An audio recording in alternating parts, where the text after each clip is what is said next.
আজ আপনি আমার গায়ে হাত তুলেছেন, তাই না? আমার জীবনে আমার গায়ে কেউ হাত তোলেনি, আপনি তুলেছেন। ভালো হয়েছে। আমি আর আপনার কাছে কখনো যাব না।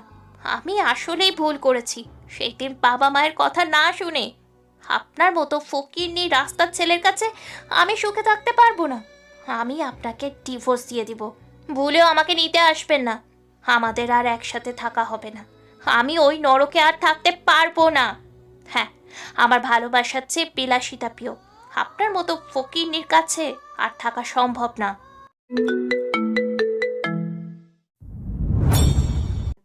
রাত 10:30 বাজে।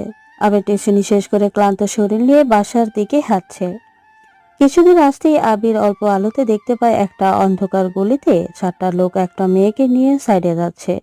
আবিরের বুঝতে বাকি নেই তাদের উদ্দেশ্য একটাই, ধর্ষণ। আবির কি করবে? আশেপাশে তেমন কাউকে দেখছে না। মেয়েটার মুখ বোধহয় চেপে রেখেছে। ওরা 4জন আর আবির একা। যেভাবে হোক মেয়েটার কোনো ক্ষতি হতে দেওয়া যাবে না। আবির আশেপাশে তাকিয়ে দেখে একটা মোটা 3 হাত লম্বা বাঁশ। ব্যাস, আর কোনো কথা নাই। ও বাঁশটা হাতে নিয়ে শক্ত করে ধরে অন্ধকারে ঢুকেই 4জনকে এলো পাথারি মার।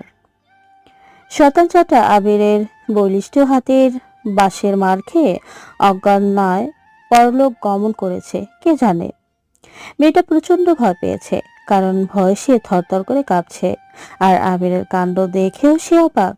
আবির দ্রুত মেয়েটার কাছে এসে বলে, ভয় পাবেন না, আমি আপনার কোনো ক্ষতি করব না। ওরা শেষ, এবার আপনি বাসে যেতে পারবেন। অন্ধকার হওয়ায় আবির মেয়েটাকে তেমন দেখতে পাচ্ছে না। আবছা আলোতে যা দেখলো তাতে মনে হচ্ছে অনেক বড় ঘরের মেয়ে। মেয়েটা ভয়ে অস্থির হয়ে কান্না করতে করতে বলে, আজ আপনি না আসলে আমি শেষ হয়ে যেতাম। খুব ভালো করেছেন শয়তানগুলোকে মেরে। আরও মারা উচিত ছিল, মেরেই ফেলা উচিত ছিল। প্লিজ আপনি শান্ত হন। ওদের শাস্তি দিয়েছি, আপনি একা চলুন আপনাকে বাসে দিয়ে আসি। আপনার বাসা কোথায়? নিজাম রোড, বাড়ি নাম্বার 02। ও, সে তো কিছুটা দূর। আচ্ছা চলুন রিক্সায় পৌঁছে দিয়ে আসি। না না, আমি একাই যেতে পারবো। আপনি অনেক করেছেন, আপনার সমস্যা হবে। রাতটা অনেক হয়েছে, আপনাকে আর একা ছাড়া যাবে না। চলুন। ও আমার সাথে যেতে মনে হয় খারাপ লাগবে। আচ্ছা দুটো রিক্সায় যাবনি। না না, ঠিক তা না। আপনি খুব ভালো, আপনার সাথে যেতে আপত্তি নেই। তবে আপনার সমস্যা হবে, তাই বলেছি। আমার কোনো সমস্যা নেই, কারোর সাহায্য করতে কখনো সমস্যা থাকার কথাও না। এরপর আবির মেয়েটাকে নিয়ে মেন রোডের ল্যাম্পপোস্টের আলোতে আসে। ও যেন থমকে যায়, হার্টবিট বন্ধ হবার উপক্রম। এতক্ষণ রাতের আধারে মেয়েটাকে স্পষ্ট দেখা যায়নি, কিন্তু শহরে এই কৃত্রিম আলোতে মেয়েটাকে স্পষ্ট দেখা যাচ্ছে। আবির চুপ হয়ে আছে একদম। সে যেন অজস্র রূপের অধিকারী। ভাসানো মুক্তার মতো চোখগুলো তার বড় বড় পাপড়ি নিয়ে আবিরের দিকে একটু পরপর তাকাচ্ছে। চোখে পড়তেই আবির রিক্সা খোঁজার জন্য এদিক ওদিক তাকাচ্ছে। মেয়েটার মুখে খুব মায়াবী, একদম মায়ার পরিপূর্ণ মুখখানা। একটা বাচ্চা বাচ্চা ভাব আছে।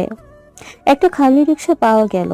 মেয়েটাকে আগে উঠিয়ে আবির আস্তে করে উঠে খুব সাবধানে বসে। রিক্সা চলতে শুরু করে। আবির এমন ভাবে বসে আছে যেন রিক্সা দিয়ে পড়েই যাবে। মেয়েটার শরীর ঘেঁষে একদম চিপক হয়ে ও বসেনি। ও মেয়েটার কাছে থেকে দূরত্ব রাখার চেষ্টা করেছে, যাতে মেয়েটার গায়ে ওর গা না লাগে। মেয়েটা বসে বসে সব দেখছে।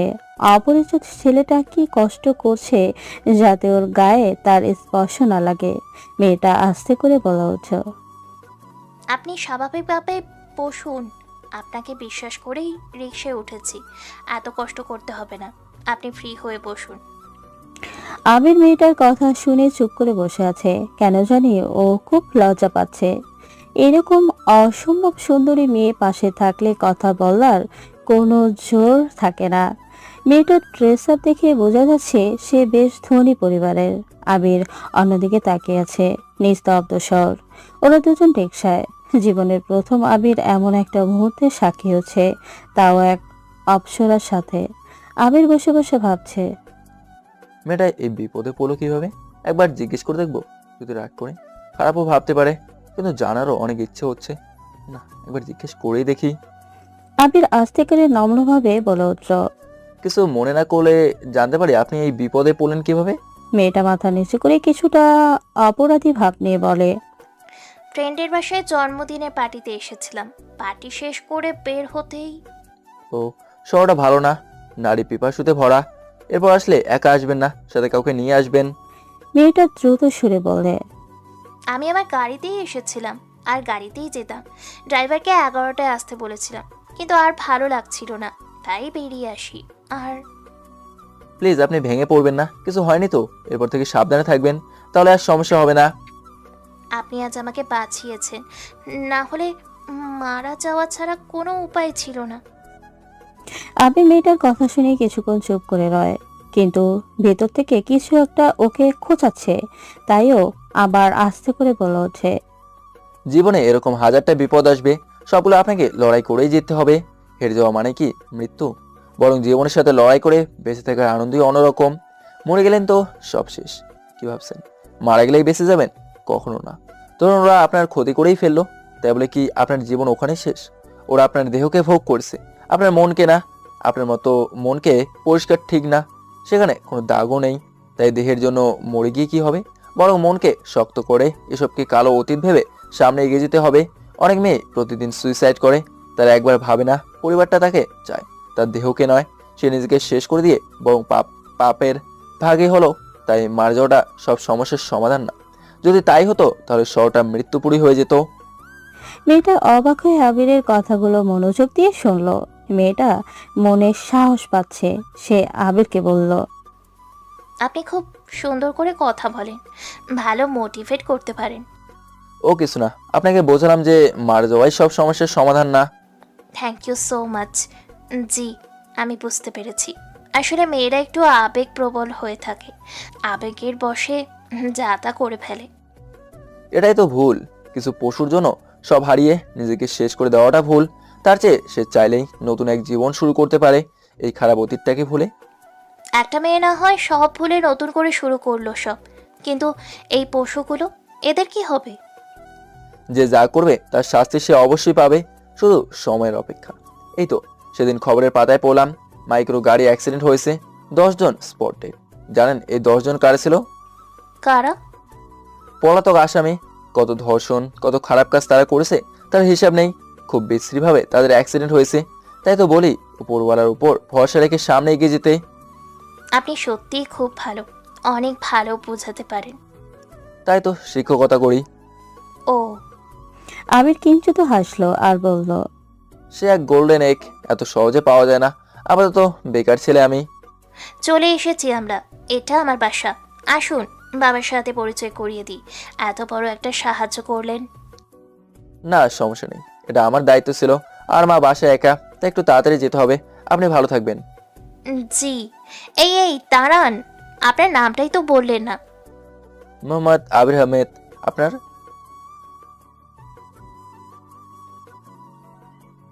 অনেক সুন্দর নাম। তাহলে আজ আসি, ভালো থাকবেন আর সাবধানেও। তিশা আবিরকে বিদায় দেয়। ওরা যে রিকশায় এসেছিল সেই রিকশায় আবির ওর বাসায় চলে যায়। তিশার বাসায় গিয়ে বেল দিতেই ওর মা দরজা খুলে দেয়। তিশাকে এভাবে দেখে চিন্তিত হয়ে ওর মা বলে। এ কি কি হয়েছে তোর? এই অবস্থা কেন? তিশা মাকে নিয়ে ড্রয়িং রুমে আসে। ওর বাবা ছোট ভাইও সেখানে বসা ছিল। তিশার বাবা অবাক। সে কিছু বলার আগেই তিশা বলে। আমি সব বলছি, তোমরা শান্ত হও। হয়েছে কি? এরপর তিশা পুরো ঘটনা বলে। বলতে বলতে কেঁদেই দেয়। তিশার মা তিশাকে জড়িয়ে ধরে সান্ত্বনা দেয়। ওর বাবা বলেন। তুই ছেলেটাকে নিয়ে আসতি, ছেলেটা কত বড় উপকার করেছে আমাদের। একটা ধন্যবাদ তো নিশ্চয়ই ওকে বলা যেত। হ্যাঁ, আর ছেলেটা না থাকলে তো। আমি বলেছিলাম, বাট আসেনি। মা কেঁদো না, না হলে আমিও কাঁদবো কিন্তু। না না, কাঁদছি না মা। আচ্ছা যাক তুই এরপর থেকে সাবধানে বাইরে যাবি। ড্রাইভার ছাড়া এক কদমও কোথাও যাবি না। ওকে। তিশার মা তিশাকে নিয়ে চলে যায়। তিশা বাবা মার খুব আদরের মেয়ে। তিশার বাবা বেশ ধনী একজন লোক। টাকা তার কাছে হাতের ময়লা। তিশাকে সে অভাব কিংবা কষ্ট দিয়ে বড় করেনি, বিলাসবহুল জীবন দিয়েছে তিশাকে তিনি।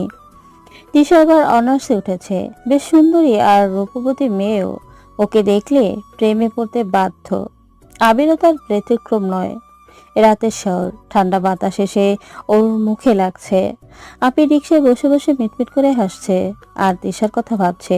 তিশা মেয়েটাকে প্রথম দেখাই মনে ধরেছে আবিরের। কি মায়া মেয়েটার মুখে, ওর সবচেয়ে সুন্দর চোখগুলো আর ঠোঁটটা। তবে আবির তাকে খুব কম সময় দেখেছে। মেয়েটার দিকে বেশি সময় তাকিয়ে থাকা যায় না, থাকলে তার মায়া পড়তে বাধ্য। তাই আমি বেশিক্ষণ তাকাইনি। ও মনে মনে বলছে, প্রেম, ভালোবাসা, তাও তিশার সাথে, এজন্য এক বিলাসিতা। আমার মতো বেকার ছেলেকে তিশার মতো কিংবা তিশাই ভালোবাসবে, এ যেন এক বিলাসবহুল স্বপ্ন। এই স্বপ্ন সবভাবেই দেখা যায়, কিন্তু বাস্তবে এর কোনো বাস্তবতা নেই। বেকাররা তো বলতে গেলে এক প্রকার বোঝা। অর্থের অভাবে চাকরি হয় না, মেধা যেন সেখানে ঠুনকো জিনিস মাত্র। এই বেকাররা কাউকেই ভালোবাসতে পারে না, কাউকে ভালো লাগলেও বলতে পারে না। কি আজব সমীকরণ সমাজের। আবির সত্যি বেকার। আজ 1 বছর হলো ঢাকাতে এসেছে মাকে নিয়ে। এমএ পাস ছেলেটা আজও চাকরি পায়নি, বেকার সে। তাই মায়ের আর নিজের পেট চালানোর জন্যই সে টিউশনি করে, সাথে বাড়ি ভাড়া আর খাওয়া দাওয়া খরচ তো আছেই। একটা 2 রুমের বাসাতে থাকে ওরা, 6,000 টাকা ভাড়া। মাস শুরুর 5 তারিখের ভিতরেই বাড়িওয়ালার হাতে ভাড়া দিয়ে আসতে হয়। একটু দেরি হলেই কথা শোনা একটাও মিস হয় না। তারা বুঝে না একটা বেকার ছেলের কত কষ্ট হয় এত টাকা আয় করে, এত খরচ করে শেষমেশ নিজের জন্য কিছুই থাকে না। আবিরের বাবা অনেক বছর আগেই মারা গিয়েছেন, যা ছিল সব বেচে ঢাকায় এসে উঠেছে ওরা। আবিরের বিশ্বাস এই শহর একদিন ওকে খুশি দিবে, ওর কষ্টগুলো সব দূর করে দিবে, ওর অসুস্থ মায়ের মুখে হাসি ফোটাবে। আবির সেই বিশ্বাস নিয়ে প্রতিদিন এগিয়ে যাচ্ছে, অক্লান্ত পরিশ্রম করে যাচ্ছে। রাত 11টা 30 মিনিট, আজ অনেক দেরি হয়ে গেল। আবির ভাবছে মাটা বোধহয় খুব রাগ করবে। আবির বেল দিতেই দরজা খুললো। দরজা খুলে তো আবির যাকে দেখে তাকে দেখে তো পুরাই অবাক। আবির আশ্চর্য হয়ে বলে ওঠে, অহনা, তুমি? জি, আমি। আবির ভিতরে আসে, এসে আবার বলে, তুমি এত রাতে এখানে কেন? মা কোথায়? মানে মানে খালা ঘুমোচ্ছে। আমি ওনাকে ওষুধ খাইয়ে দিয়ে ঘুমিয়ে যেতে বলেছি। আপনার আসতে দেরি হচ্ছিল তাই বাসায় যাইনি। আর খালা তো অসুস্থ, তাই না? তাই দেরি করে ঘুমোলে আরো অসুস্থ হয়ে পড়বে, তাই একটু ছিলাম। আবির অবাক হয়ে আছে অহনার কথা শুনে। অবশ্যই এ আর নতুন কি। অহনার দিনের অনেকটা সময় আবিরের মায়ের সাথেই কাটে। সরকারি ভার্সিটিতে এ বছর চান্স হয়নি অহনার।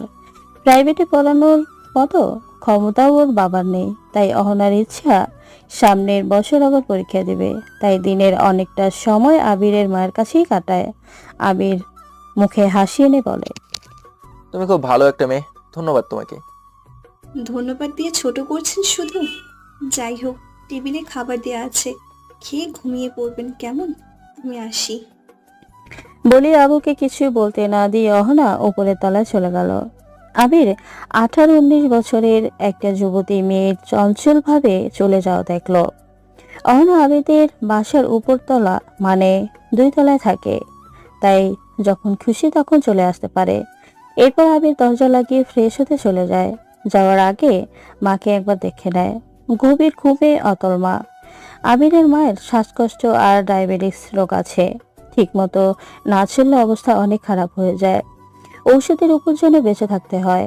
আবির ফ্রেশ হয়ে এসে খেতে বসে। ডিম ভুনা, বেগুন ভাজি আর ডাল। আবির খেতে শুরু করে। ওর লাইফে এত মজা করে কখনো খায়নি। অসম্ভব ভালো রান্না হয়েছে আজ। আশ্চর্য বিষয় হলো খাবারগুলো হালকা গরম, তাই আরো ভালো লাগছে। কিন্তু খাবার গরম কিভাবে? আবির সেই রহস্য এখন অনুসন্ধান করতে চায় না। আপাতত পেট ও মন দুটো ভরে খাওয়া যাক।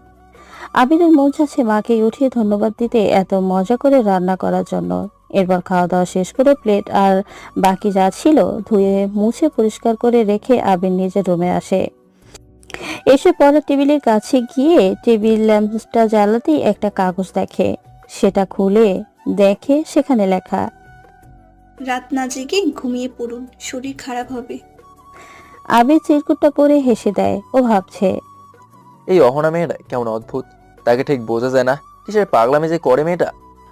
আবির রহনার কথা মতো শুয়ে পড়ে। আসলে ও অনেক ক্লান্তও বটে, জেগে থাকার জোরও নেই শরীরে, তাই লাইটটা অফ করে শুয়ে পড়ে।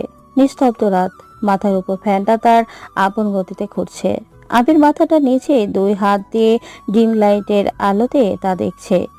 এই শহরে নিচতলায় জানালা দিয়ে ঠান্ডা বাতাস পৌঁছায় না, কৃত্রিম বাতাস খেয়ে মন ভরতে হয়, জানালা বন্ধ করে রাখতে হয়।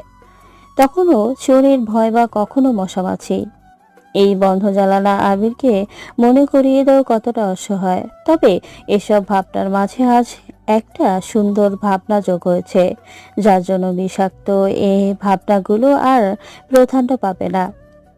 আবির তিশার কথা ভাবছে। তিশা সেই চিন্তিত ভীত মুখখানা, সুন্দর করে কথা বলা, চোখে সে চাউনি আর মিষ্টি ঠোঁটটা। আবির শুধু ভাবছে আর অবাস্তব স্বপ্ন দেখছে। ও মনে মনে বলছে, অবাস্তব স্বপ্ন দেখা কতই সহজ, যা ইচ্ছে তাই দেখতে পারি, কিন্তু এই স্বপ্ন আদৌ পূরণ হবে কিনা কে জানে। তিশার মতো কাউকে জীবনসঙ্গী করে পাওয়া সত্যিই বিলাসিতা। এই বেকারকে কে ভালোবাসবে? বেকারদের কোনো মূল্য নেই এই সমাজে। না, মূল্য আছে মেধার, যা মূল্য আছে সব টাকার। সামান্য একটা কাগজের কত মূল্য, মানুষের চেয়েও বেশি। মানুষের হৃদয়টা এই কাগজে মরে গেছে। অসহায় মানুষদের তারা দেখতেই পায় না এই সামান্য কাগজের জন্য। শুধু তাই নয়, সুন্দরকে সবাই ভালোবাসে, সুন্দর মনকে না। তিশা সত্যি অনেক সুন্দরী, হয়তো ওর মনও সুন্দর, কিন্তু আমি তো ওর ড্রাইভারের যোগ্যতাও রাখি না। ধুর, কি যে ভাবছি। তিশা তো হারিয়ে গেছে এই ব্যস্ত শহরে, হয়তো আর কখনো দেখা হবে বলে মনেই হয় না। ভালো লাগাটা মনেই সীমাবদ্ধ রয়ে গেল। এসব ভাবতে ভাবতে আবির কোনো এক সময় ঘুমিয়ে পড়ে ভাবাক্রান্ত বন্যে। সকাল 7টা, আবির দ্রুত ঘুম থেকে উঠে পড়ে। আজ একটা ইন্টারভিউ আছে। ভাগ্যকে পরীক্ষা করা ছাড়া আবিরের আর কোনো উপায় নেই, যদি লেগে যায়। আবির ফ্রেশ হয়ে নাস্তার টেবিলে আসতেই মাকে দেখে। আবিরের মা ওকে দেখে বলে, উঠেছিস খোকা? রাতে ঘুমিয়ে পড়েছিলাম ওষুধ খেয়ে, তোর জন্য অপেক্ষা করতে পারিনি। গতকাল শরীরটা খুব খারাপ ছিল, ভাগ্য ভালো আহনা মেয়েটা ছিল বলে। কি লক্ষ্মী মেয়ে, কাল রান্নাও করে দিয়েছে। আমার রাত জেগে থাকতে সমস্যা হবে, তাই ও তোর জন্য অপেক্ষা করেছে। মেয়েটা সত্যিই খুব ভালো। আবির খাবার টেবিলে বসে অবাক হয়ে বলে, কাল রান্না তুমি করোনি? না রে, অহনা করেছে। গতবার না করলাম, মেয়েটা শুনলই না, বললো আপনি অসুস্থ, রেস্ট নিন, আজ আমি রান্না করে দিচ্ছি। শুধু তাই না, ঘরও পরিষ্কার করে দিয়েছে।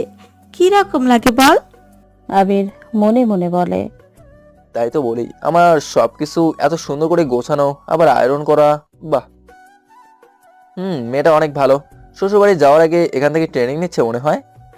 আবিরের মা না হেসে আর পারে না, তিনি বলেন, তুইও না, আজও তোর ইন্টারভিউ আছে?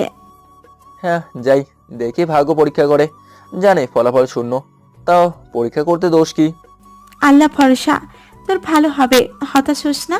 নে নাস্তাটা খা এবার তাড়াতাড়ি। আবির নাস্তা খেয়ে 8:20 দিয়ে বের হয়। মেইন গেট থেকে বের হয়ে যাবে অমনি অহনা কোথা থেকে যেন আবিরের সামনে এসে দাঁড়ায়। আবির চমকে যায়, তাও নিজেকে সামলে বলে, খুব ভালোই রান্না করতে পারো তুমি, আর সবসময় মায়ের হেল্পও করো। তোমাকে যতই ধন্যবাদ দিই তা অনেক অল্প হবে, তাই তোমার কিছু লাগলে আমাকে বইলো। অহনা লজ্জাসিক্ত ভাবে মুচকি হাসে আর মাথা নাড়িয়ে আচ্ছা বলে। আবির কিছু বুঝে না, ও বলে, তাহলে এখন আসি। ইন্টারভিউ দিতে যাচ্ছেন? হ্যাঁ। গুড লাক, ভালো হোক খারাপ হোক মন খারাপ করবেন না। আপনি একজন যোগ্যতা সম্পূর্ণ ব্যক্তি, তাই চেষ্টা করতে থাকুন। আপনার জন্য যেটা ভালো হবে ঠিক সেটাই হবে। আচ্ছা, থ্যাংক ইউ। শুনুন, টাইটা একটু ঠিক করে নিন। আবির বুঝতে পারছে না কিভাবে কি ঠিক করবে, আয়নাও নেই। অহনা আবিরকে এরকম দেখে আবিরকে চমকে দিয়ে টাইটা ঠিক করে দিয়ে লজ্জায় দৌড়ে উপরে চলে যায়। আবির শুধু তাকিয়ে দেখে, ও আর কি করবে, একটা হাসি দিয়ে বাচ্চা মেয়ে মনে করে বাইরে চলে আসে। হেঁটে মেইন ডোরের দিকে যাচ্ছে আর ভাবছে, না, ওখানে কি করছিল? হয়তো কোনো কাজে, নাকি আমার জন্য দাঁড়িয়েছিল। তোর কি যে ভাবি। আবির সব চিন্তা বাদ দিয়ে অনেক কষ্টে বাঁচে ওঠে। আল্লাহ আল্লাহ করতে করতে সময় মতো পৌঁছে যায়। ওয়াশরুমে গিয়ে নিজেকে আবার গুছিয়ে নেয়। তারপর অপেক্ষা করতে থাকে। কয়েকজনকে ডাকার পর আবিরকে ডাক পড়ে। আবির ভেতরে যায়, তাদের প্রতিটি প্রশ্নের সঠিক উত্তর দেয়। তারা সবাই ইমপ্রেসড। আবির ভাবে এই বুঝি ভাগ্যের চাকা খুলল। তারা বলেন,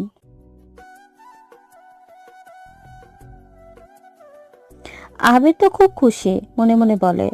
আজ থেকে আমি আর বেকার নই, মাটাকে আর কষ্ট করতে হবে না। আবির তাদেরকে খুশি হয়ে বলে, অসংখ্য ধন্যবাদ স্যার, আমি আমার সবটা দিয়ে কাজ করব ইনশাল্লাহ। জি অবশ্যই। তাহলে আমি বলে দিচ্ছি, বাইরে একজন আপনাকে সব বুঝিয়ে দিবে। Thank you sir. আবির খুশি হয়ে বাইরে আসতেই একজন এসে আবিরকে বলে, আবির হাসেন, জি। আসুন আমার সাথে। এই লোকটা আবিরকে সাইডে নিয়ে বলল, স্যারদের তো আপনাকে খুব পছন্দ হয়েছে, জব তো একদম কনফার্ম। আবির হাসি দিয়ে বলে, ও জি, তা মিষ্টি খাওয়াবেন না স্যারদের? হ্যাঁ হ্যাঁ অবশ্যই। আবির এবার কিছুটা বুঝতে পারছে যে সে কোন মিষ্টির কথা বলছে। আবির হাত মুট করে কিঞ্চিত হাসি দিয়ে বলে, তা ভাই মিষ্টির জন্য কত দিতে হবে? বাহ, বেশ চালাক আছেন তো। বেশি না, এই 10 দিলেই হবে। 10,000? লোকটা অট্ট হাসিতে ভেঙে পড়ে আর বলে, ভালো মজাও করতে পারেন দেখি, হা হা হা হা। আর 2টা শূন্য লাগিয়ে দিন। 10 লাখ? জি। আচ্ছা আমার কপালে কি বড় লেখা আছে? মানে কি বলতে চাচ্ছেন? 10 লাখ টাকা আপনার কোথায় যে ভরে দেবো কল্পনাও করতে পারবে না, বুঝলেন? এসব ছাড়ুন ভাই, মেয়েদাকে সম্মান করুন, নাহলে কোম্পানি শেষ হয়ে যাবে। আবির আর কিছু না শুনে চলে আসে।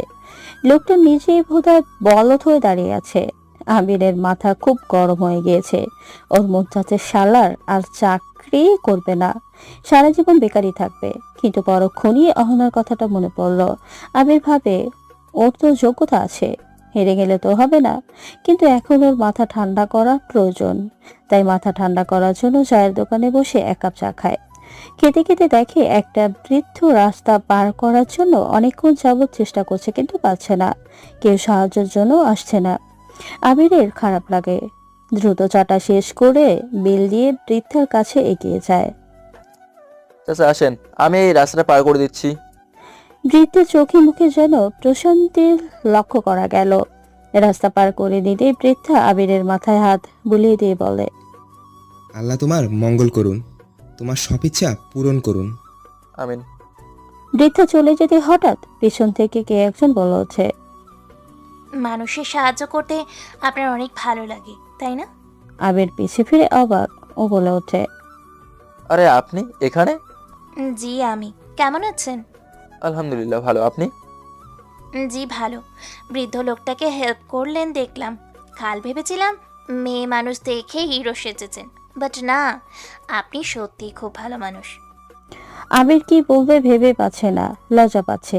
আসলেও শকড। দিশা হাসি দিয়ে বলে, হারে মজা করছি, 4টা ছেলের কাছে থেকে বাঁচিয়েছেন। ভালো মানুষ না হলে কেউ এই ঝুঁকি নেয় না। যাকে, তা আপনি এখানে একদম হ্যান্ডসাম হয়ে আসছেন, কোনো কাজে এসেছিলেন? আবির কিঞ্চিত হাসে আর বলে, বেকারদের কাজ একটাই, ইন্টারভিউ দেওয়া। তা কি মনে হয় এবার জবটা হবে? হতো তো, 10 লাখ টাকা চেয়েছে, কিডনি বেচে চাকরি করার ইচ্ছা নাই। হ্যাঁ হ্যাঁ, এটা ভালো বলেছেন। সবাই কিডনি বেচে আইফোন কিনে, আর আপনি জব। আবির মুগ্ধ হয়ে তিশার হাসি দেখছে। রোদ্দুর উজ্জ্বল দিনে তিশার হাসিটা যেন চিকচিক করছে। তিশা হঠাৎ বলে ওঠে, এই যে এইভাবে কি দেখছেন?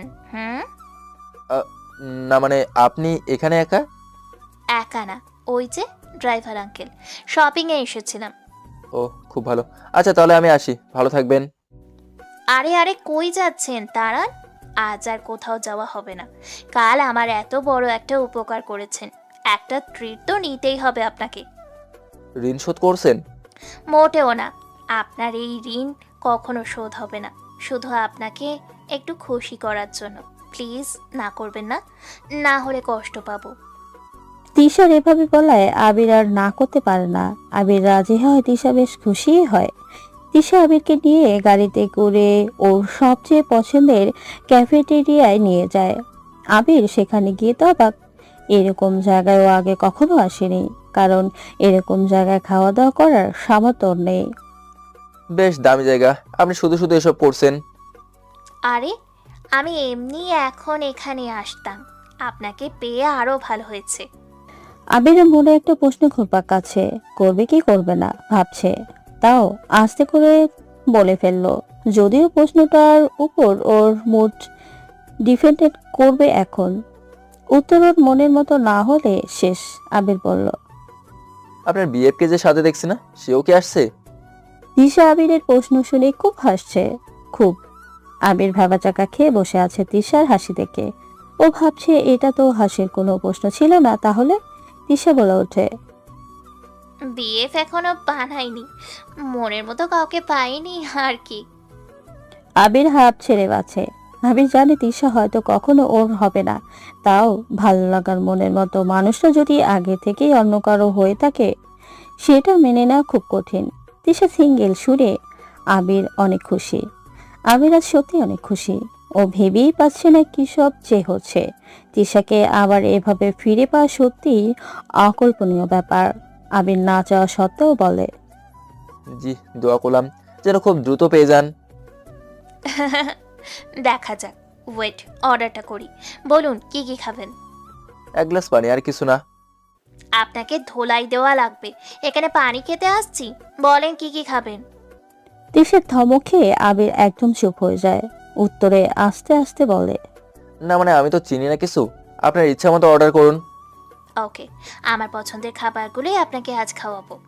তিশা এরপর অর্ডার করে। আবিরকে চুপচাপ দেখে বলে, রাগ করলেন বুঝি?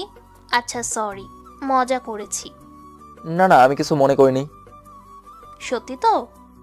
জি। আচ্ছা, তাহলে এবার আপনার জিএফ সম্পর্কে বলুন। এবার আবিরও কিঞ্চিত হাসে। কিছু বলার আগে তিশা রসিকতার টঙ্কে বলে, আপনারও নাই তাই না? জানতাম আমি, থাকলে আপনি অন্যরকম হতেন। যাক, ভালোই হলো। আবির শুধু হাসে। মেয়েটা বেশ চালাক। হঠাৎই আবিরের কানে কিছু একটা ভেসে আসে। মামা, মালটা জোস তাই না? ইস, এক রাতের জন্য। আবির মুহূর্তে ঘুরে তাকিয়ে দেখে ওদের পিছনে টেবিলে বসা দুইটা ছেলে তিশার দিকে তাকিয়ে এসব বলছে। আবির প্রচন্ড রাগী মানুষ, এমনই এইরকম শান্ত, কিন্তু রাগলে শেষ।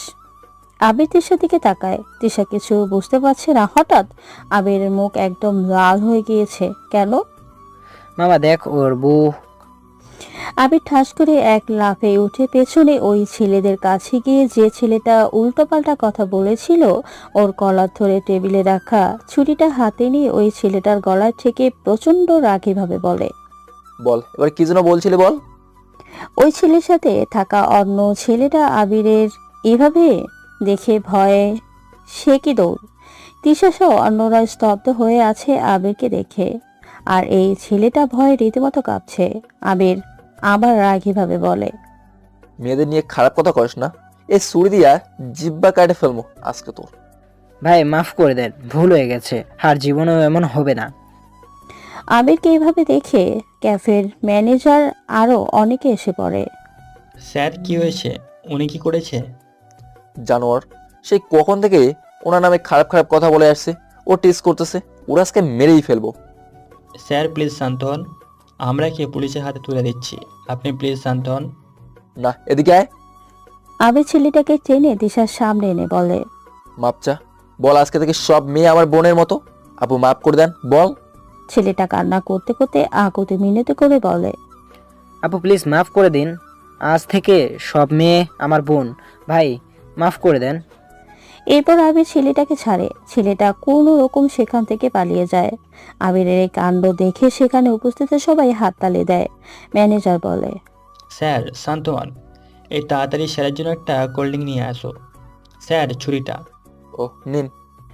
ম্যানেজার আবিরের কাছ থেকে ছুরিটা নিয়ে দ্রুত সেখান থেকে চলে আসে। আবির আবার তিশার সামনে গিয়ে বসে। তিশা শুধু স্তব্ধ হয়ে তাকিয়ে আছে। আবির নিজেকে শান্ত করছে। তিশার দিকে এখনো তাকায়নি। ঠান্ডা জুসটা একটু খেয়ে তিশার দিকে তাকায়। তিশা হা করে আছে। আবির চুপচাপ বসে আছে। তিশা বলে ওঠে, এটা কি ছিল? আমার তো এখনো বিশ্বাসই হচ্ছে না। না মানে ছেলেটাকে আসলে আপনাকে নিয়ে অনেকক্ষণ যাবৎ খুব বাজেই মন্তব্য করছিল, তাই রাগটা ধরে রাখতে পারিনি, সরি। কিসের সরি? আপনি আসলে কি, হ্যাঁ? জাস্ট আমাকে নিয়ে উল্টো পাল্টা বলছে বলে এত রাগ? আমি কিন্তু আপনার ওপর ক্র্যাশ খেয়েছি। কি যে বলেন না, আসলে আমি এমনই, চুপ করে থাকলে ছেলেটা আরো সাহস পেয়ে যেত, ও আর জীবনেও এ কাজ করবে না। তিশা হঠাৎ হাসতে শুরু করে। আবির বুঝতে পারছে না কি হলো। তিশা হাসতে হাসতে বলে, ছেলেটার ফ্রেন্ড আপনাকে এভাবে দেখে ভয়ে যে দৌড়টা দিছিল না, সেটা দেখার মতো ছিল। আবিরও হাসছে আর মুগ্ধ হয়ে তিশাকে দেখছে। আবিরের তো মন চাচ্ছিল দুজনকে আচ্ছা মতো পিটাইতে, বাট পাবলিক আর এরকম পরিবেশে মারলে ঝামেলা হবে, তাই এভাবেই সাহায্য করেছে। তিশা বলে, সত্যি আমি ইমপ্রেস আজ আপনার উপর। আপনি একদম আমার মন। জি। না কিছু না, খাওয়া শুরু করুন, ঠান্ডা হয়ে যাবে না হলে। আচ্ছা। আবির এরকম মজার খাবার আগে কখনো খায়নি, তাই খুব মজা করেই খাচ্ছে ও। তিশা আবিরকে দেখছে আর ভাবছে, উনি খুব ভালো একজন মানুষ, ঠিক আমার মনের মতো, যে আমাকে সব কিছু থেকে আগলে রাখবে। বেশ কেয়ারিং উনি, অনেক ভালো উনি। এইরকম একজনকে পাওয়া ভাগ্যের ব্যাপার। কি করব আমি? ওনাকে হারাতে দেওয়া যাবে না, কখনোই না। খাওয়া দাওয়া শেষ হলে ওরা আইসক্রিম খাচ্ছে। হঠাৎই তিশা বলে ওঠে, আচ্ছা আপনার ফোনটা দিন তো, আমার ফোনের টাকা নেই। ও এই যে নিন। তিশার ফোনে কল দিয়ে রেখে দেয়। ওর ফোন সাইলেন্ট করা থাকে সব সময়। ও ফোন দিয়ে বলে, উফ, ধরছে না, থাক নিন। আবির ফোনটা পকেটে রেখে দিয়ে বলে, আপনি অযথা খরচ করলেন। আচ্ছা, আমার চাকরি হলে আপনাকে আমি ট্রিট দেবো। ততদিনে আমার বিয়ে হয়ে যাবে। আবিরের বুকে ছ্যাদ করে ওঠে। তাও তিশার সাথে হাসতে বাধ্য হয়। তিশা আবার বলে, আপনি কয়টা টিউশনি করান? মোট 8টা। কত পান সব মিলিয়ে? আবির আস্তে করে বলে, প্রতিটা 3000 করে দেয়। খুব কষ্ট হয় তাই না? আর এত অল্প টাকায় চলে? জীবন তো থেমে থাকে না, এভাবেই চলতে হয়। আর হলো কষ্ট, সে আমার পরম সঙ্গী। আচ্ছা বুঝলাম, আপনি খুব শীঘ্রই অনেক খুশি হবেন। এখন চলেন, উঠি। আবির বুঝতে পারলো না তিশা কি বললো। এরপর ওরা চলে আসে। বিকেলের দিকে আবির খবরের কাগজ দেখছিল খুব মনোযোগ দিয়ে। হঠাৎই ফোনে কল আসে। আবির আনমনে রিসিভ করে কানে দেয়। আসসালামু আলাইকুম, কে বলছেন? তুমি কি আবির? জি, আপনি কে বলছেন? ঠিক চিনতে পারলাম না। আমাকে চিনবে না বাবা, তুমি তো টিউশনি করাও তাই না? জি আঙ্কেল। এক কাজ করো, আমি একটা অ্যাড্রেস দিচ্ছি, চলে আসো। আমার ছেলেটাকে তুমি পড়াবে। আমার একজন ভালো স্যার দরকার। বাবা না করবে না প্লিজ? না না আঙ্কেল, আমি আসছি। ওকে, আসো তাহলে। ফোন রাখতে মেসেজ চলে আসে। আবির ভাবছে হয়তো ওর কোনো ছাত্রের পরিচিত কেউ হবে, কিন্তু আবির জানে না ও কতটা অবাক হতে চলেছে। ও অ্যাড্রেস অনুযায়ী সেখানে পৌঁছে অবাক, মানে বাকরুদ্ধ। এই যে তিশার বাসা, তাহলে তিশা। আবির দারোয়ানকে ও কথা বলতেই সাথে সাথে ওকে তিশাদের বাসায় নিয়ে আসে। বেল দিতেই তিশা দরজা খুলে। আবির তিশাকে দেখে যেন বিশ্বাস হচ্ছে না। একেই তো পরীর মতো লাগছে, তার উপর এইসব যে কি হচ্ছে। আবিরের মাথায় কিছুই ঢুকছে না। তিশা আবিরকে দেখে মুচকে আসছে।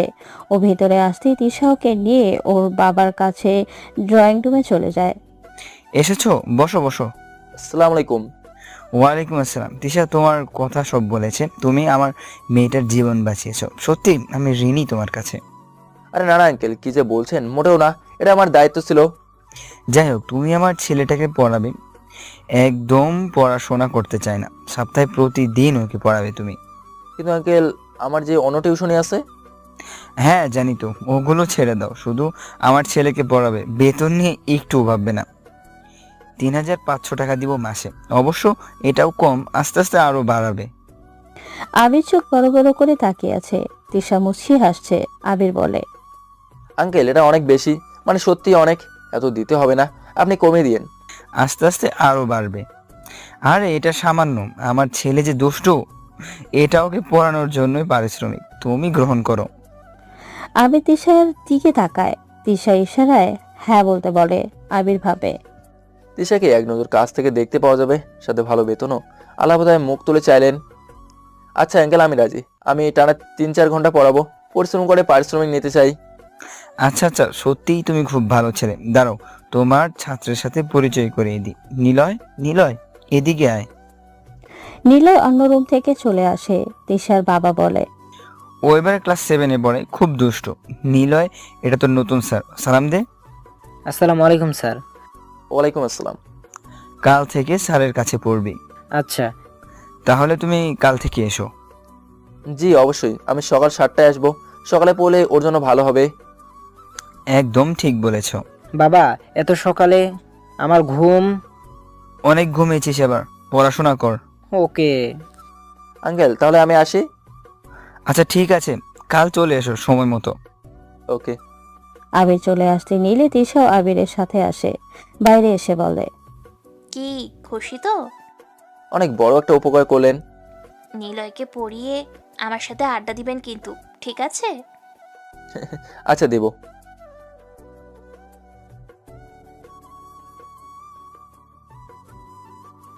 Thank you. কাল সময় মতো চলে আসবেন, না হলে চাকরি থেকে আউট করে দিব। আবির হাসে। তারপর তিশাকে বিদায় দিয়ে চলে আসে। আবির রাস্তা দিয়ে একা হাঁটছে। পরন্ত গোধূলি বিকেল।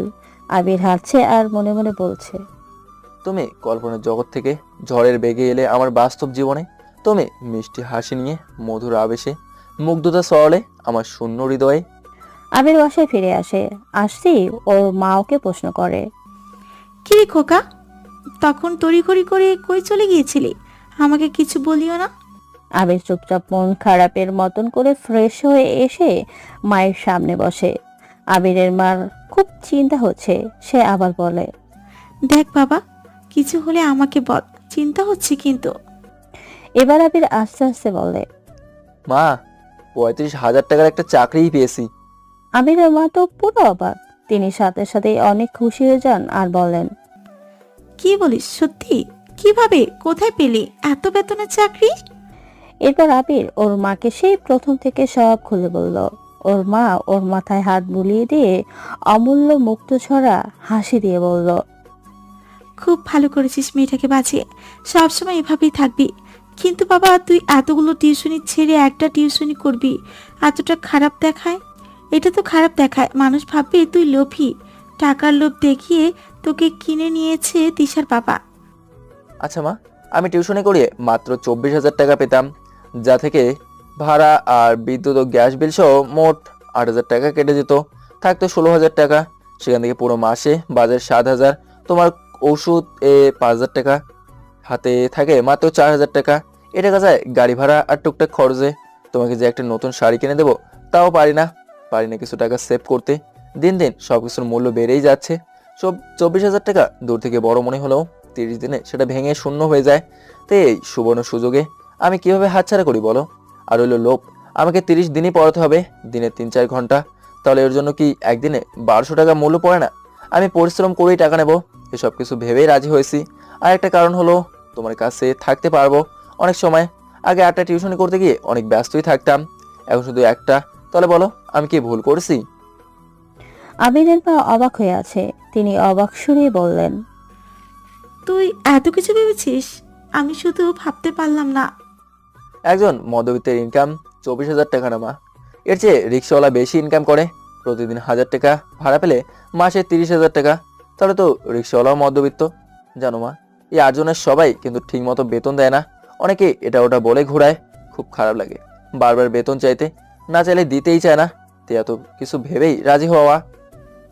আচ্ছা আচ্ছা, বুঝেছি। এখন তুই রেস্ট নে, আমি তোর জন্য একটু পিঠা বানাই। আচ্ছা তুমি বানাও, আমি ছাদ থেকে একটু ঘুরে আসি, অনেকদিন হলো যায় না। কিছু লাগলে কল দিও। আচ্ছা। আবির অবশিষ্ট পেপারের পাতাগুলো নিয়ে ছাদে যায়। বিকেল শেষ হতে অনেকটা সময় বাকি এখনো। বাচ্চাদের মতো জোর করে যেন পাখিগুলো আকাশের বুকে ডানা মেলে উড়ে বেড়াচ্ছে। এই তো আর কিছুক্ষণ পর সবাই তাদের নিরে ফিরবে। আবির ভাবে, ওদের মাও কি বকা দেবে দেরি করে বাসায় ফিরলে? আবির এসব বলে লেজে মুচকি আসছে। ছাদটা বেশ বড়, বসার জন্য ব্যবস্থা করা আছে টুলের মতো। আবির একটা টুলে গিয়ে বসে, পত্রিকাটা খুঁটে খুঁটে দেখছে। গধূলি বিকেল, ঠান্ডা দমকা হাওয়া, আবিরের চুলগুলো বাতাসে উঠছে। আবির দেখতে একদম সাধারণ একটা ছেলে, কিন্তু ওর মুখে এক আলাদা ভালো লাগা আছে। হাতের বাহুতে আর মনে খুব জোর আছে। না হলে ছেলেটা এতদিন হারিয়ে যেত। প্রতিনিয়ত জীবনের সাথে লড়াই করে যাচ্ছে ছেলেটা, হার মানতে শিখে নিও। আবির আপন মনে মনোরম এই প্রকৃতির মাঝে যখন ডুবেছিল, তখন হঠাৎ চেনা পরিচিত একটা মিষ্টি ঘ্রাণ আর কারো অস্তিত্বের অনুভব হয় ওর। মাথা তুলে তাকিয়ে দেখা না, হাতে কফির মগ, একটি না দুটো। আবিরের অহনাকে দেখে অবাক। আকাশি রঙের সালোয়ার পরেছে, অহনার চুল খুব ঘন আর বড়, আর চুলগুলো ছাড়া, তাই হয়তো মিষ্টি ঘ্রাণ ভেসে আসছে। মাতাল কলা এক ঘ্রাণ, এই ঘ্রাণ যে কোনো পুরুষকে মাতাল করে ফেলবে। অহনা কেন আবিরের পছন্দের মতো চুলগুলো পিছনের থেকে ঘুরিয়ে সামনে ফেলে রেখেছে কে জানে। অহনা কি জানে আবিরের এভাবে পছন্দ? জানলো কিভাবে জানে, আর কেনই বা জানে? ফর্সা হাতে কফির মগটা আবিরের দিকে এগিয়ে দেয় অহনা, সাথে একটা ছোট্ট করে মিষ্টি হাসি। আবির অজান্তেই হাত বাড়িয়ে গ্রহণ করে আর ওর দিক থেকে চোখ নামায়। অহনা পেপারটা ভাঁজ করে পাশে রেখে আবিরের পাশে আস্তে করে বসে।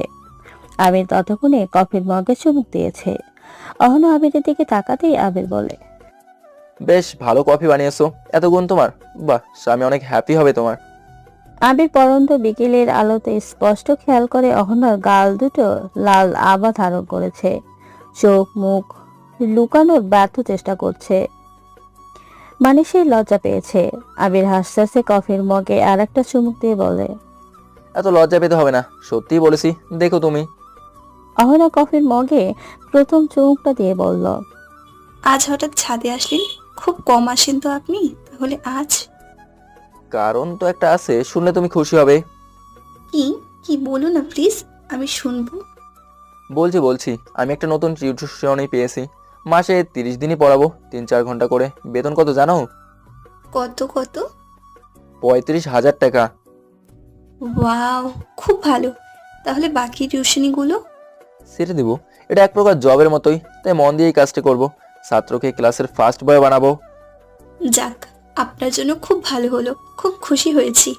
আবির অবাক হয়ে বলে, আচ্ছা, আমাকে তোমার লোভী মনে হয় না? মোটেও না, আপনার সবই তো আমি জানি।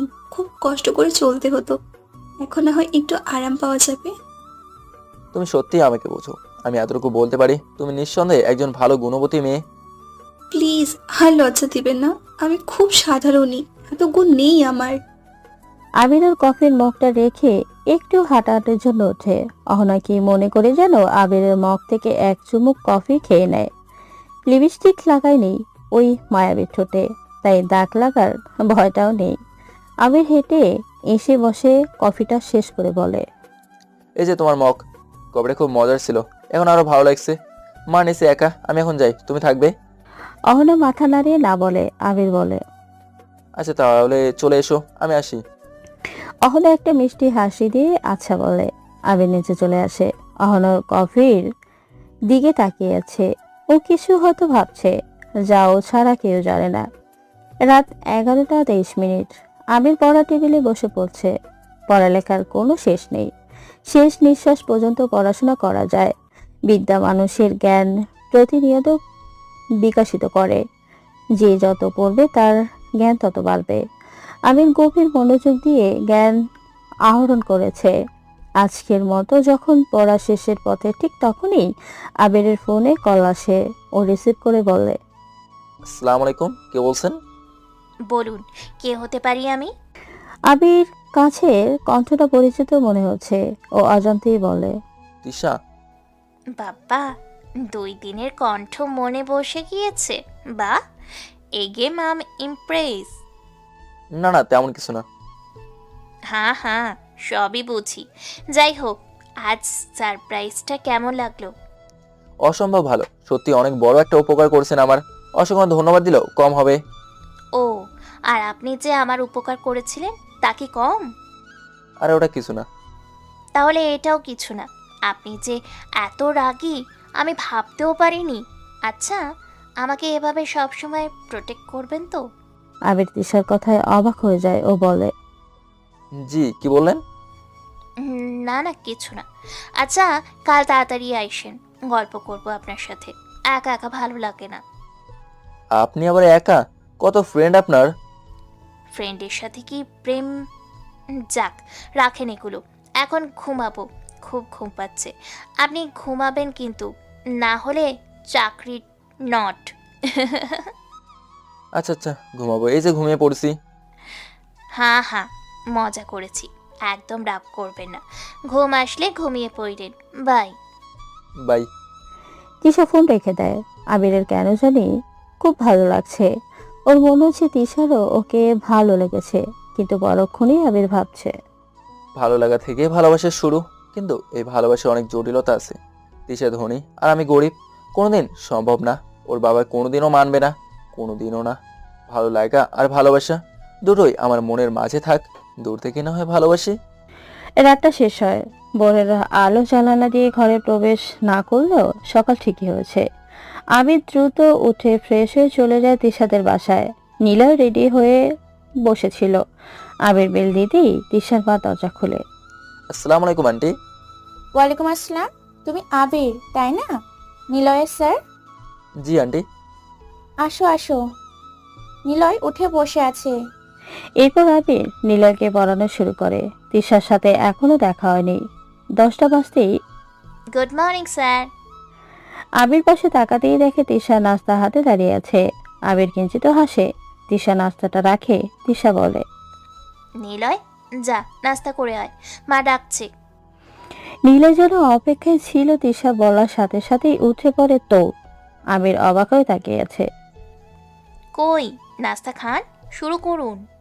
আপনি খাবেন না? আমি খেয়ে এসেছি, এখন আপনি খাবেন, আমি দেখব।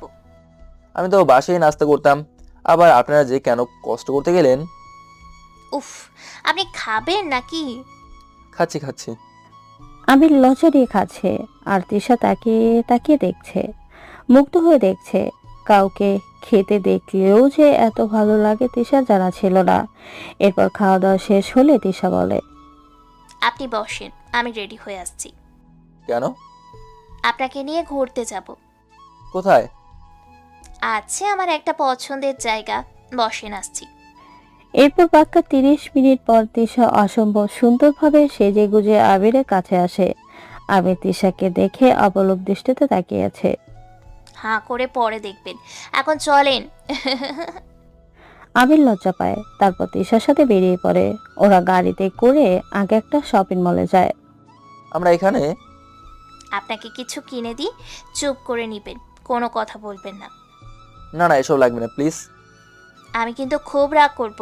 চুপ করে যা যা কিনে দিই নিয়ে নিন, পরে আমাকে কিনে দিবেন ভালো চাকরি পেলে। আবির আর কিছু বলতে পারে না। তিশা আবিরকে অনেক কিছু কিনে দেয়। তিশা আবিরকে ওর পছন্দ মতো সাজায়। আবিরকে এখন দেখলে গরিব মনে হয় না। হাতে গড়ির, চোখে সানগ্লাস আর গায়ে নতুন জামা। আবিরকে পুরো হিরো হিরো লাগছে। এরপর তিশা আবিরকে নিয়ে একটা রেস্টুরেন্টে যায়। আবির দেখে সেখানে তিশার অনেক ফ্রেন্ডস। হঠাৎই তিশা বলে ওঠে, হ্যালো ফ্রেন্ডস, এই হলো আমার বিএফ আবির আহমেদ। আবির স্তব্ধ হয়ে আছে। ও কল্পনাও করেনি এমন কিছু হবে। তিশা এটা কি বললো? আবিরকে ওর সব বান্ধবীদের সাথে নিজের বিয়ে বলে পরিচয় করিয়ে দিল। ওর বান্ধবীরা আবিরকে খুব পছন্দ করেছে। তারা আবিরের সাথে কথা বলে, ফ্রেন্ডশিপ করে, সেলফি তোলে। এরপর সবাইকে তিশা ট্রিট দেয়। আবির শুধু তিশার দিকে তাকিয়ে আছে। ওর উত্তর চাই এসবের। কি হচ্ছে এসব? তিশার সব বান্ধবীরা চলে গেলে আবির কিছু বলার আগে তিশা বলে ওঠে, আমি ওদের অনেক বলেছি যে আমার কোনো বিএফ নেই, বাট ওরা বিশ্বাস করে না। ওরা বলে আছেই আছে। আপনাকে আমার পছন্দ হয়েছে, তাই আপনাকেই বিএফ বানিয়ে নিয়ে আসলাম। এখন থেকে আপনি আমার বিএফ। কি যে বলেন না, মজা করার একটা লিমিট থাকে। আপনি তো সব ভেঙে দিয়েছেন। যাই হোক, আমাকে এখনই যেতে হবে, মা বাসায় একা। আচ্ছা, আমি নামিয়ে দিব আপনাকে, সাথে আপনার বাসাটাও চেনা হবে। আচ্ছা চলুন। তিশা আবিরের খুব আপন হওয়ার চেষ্টা করছে, কিন্তু আবির নিজেকে আটকে রাখছে। তিশাকে মনে মনে আবির অনেক ভালোবাসে, তাই চাইলেও ফেলে দিতে পারছে না।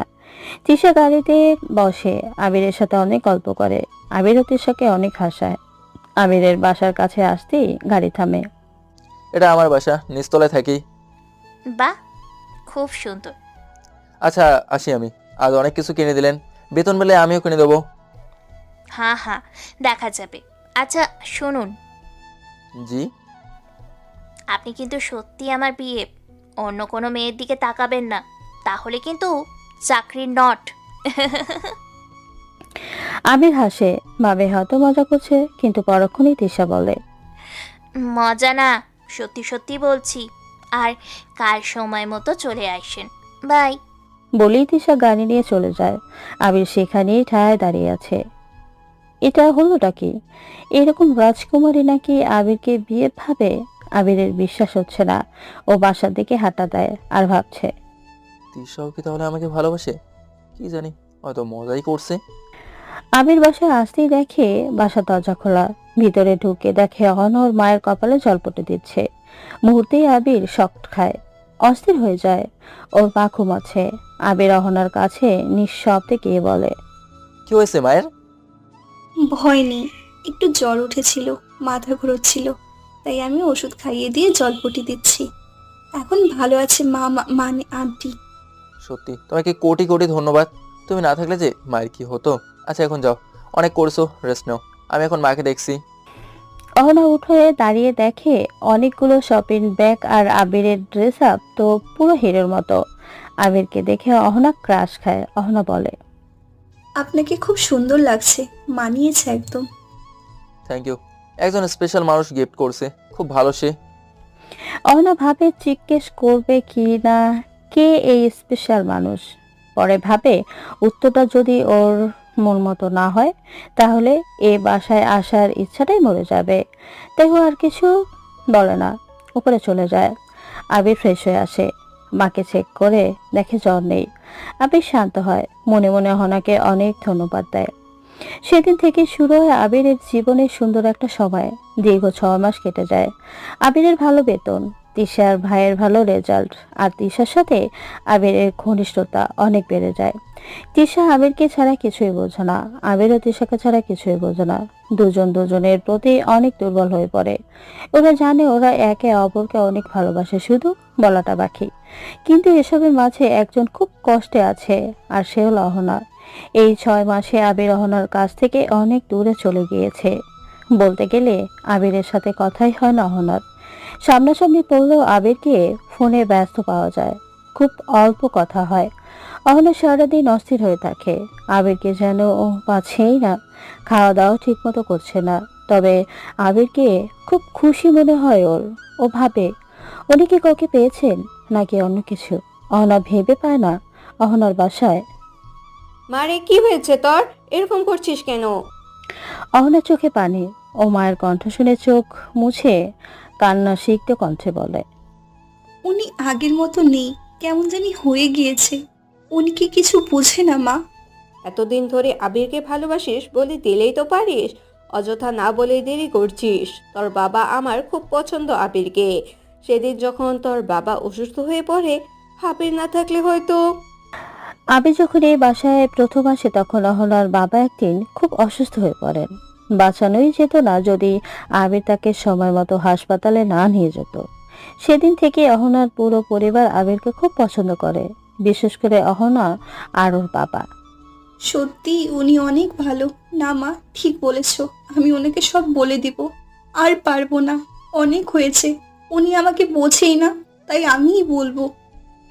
হ্যাঁ বলিস, এরকম ছেলে পাওয়া সত্যি ভাগ্যের ব্যাপার। আবিরের বাসায় আবিরের মা বসে বসে সুপারি কাটছে। আবির পড়ার টেবিলে বসে একটা নতুন বই পড়ছে। হঠাৎ তিশার কল আসে। কই আপনি? এ তো বাসায়, কেন? রেডি হন, আমি আসছি। কল দিলেই চলে আসবেন। আচ্ছা। আবির রেডি হয়ে বসে আছে। তিশার কল আসতেই আবির ওর মাকে বলেই বাইরে আসে। এসে দেখে তিশা খুব সুন্দর করে সেজে গুজে আছে। আবির কাছে যেতেই বলে, তোমাকে আজ অসম্ভব সুন্দর লাগছে। আমরা কোথাও পার্টিতে যাচ্ছি? হুম, আসেন আপনি, আজ আপনাকে একটা সারপ্রাইজ দিব। আবিরকে নিয়ে তিশা একটা সুন্দর মনোরম নিরিবিলি জায়গা যায়, যেখানে ওরা ছাড়া আর কেউ নেই। আবির কিছু বুঝতে পারছে না। জায়গাটা খুব সুন্দর, তাই না? হ্যাঁ। এখানে আমি কাদের আনি জানেন? কাদের? যাদের আমি খুব ভালোবাসি, যাদের নিয়ে আমি সারা জীবন চলতে চাই। আবির স্তব্ধ হয়ে যায়, নিজের কানকে বিশ্বাস হচ্ছে না। হঠাৎই দাঁড়িয়ে যায়, আবিরের ঠিক সামনে এসে দাঁড়ায়। আবিরের চোখে চোখ রেখে তিশা বলে, অনেক সময় অপেক্ষা করেছি, আর না, আমি বলতে চাই আপনাকে, আর আমি বলবো, হ্যাঁ, আপনাকে আমি ভালোবাসি, অনেক বেশি ভালোবাসি, নিজের থেকেও বেশি। আপনার সাথে থাকতে, ঘুরতে, কথা বলতে, সব কিছু করতে আমার খুব ভালো লাগে। আমার আপনাকে চাই, সারা জীবনের জন্য চাই। বলুন, থাকবেন আমার পাশে? ভালোবাসবেন আমাকে? আবির পাথর হয়ে আছে। তিশা যে আজ ওকে প্রপোজ করবে ও কল্পনাও করতে পারেনি, তাও আবির নিজেকে সামলে বলে, তোমার বাবা আমার মতো বেকার গরিবকে কখনো মেনে নেবে না। নিবে নিবে নিবে, না মানলে আমি মানাবো, তাও আপনাকে চাই। বলুন না, ভালোবাসবেন আমাকে?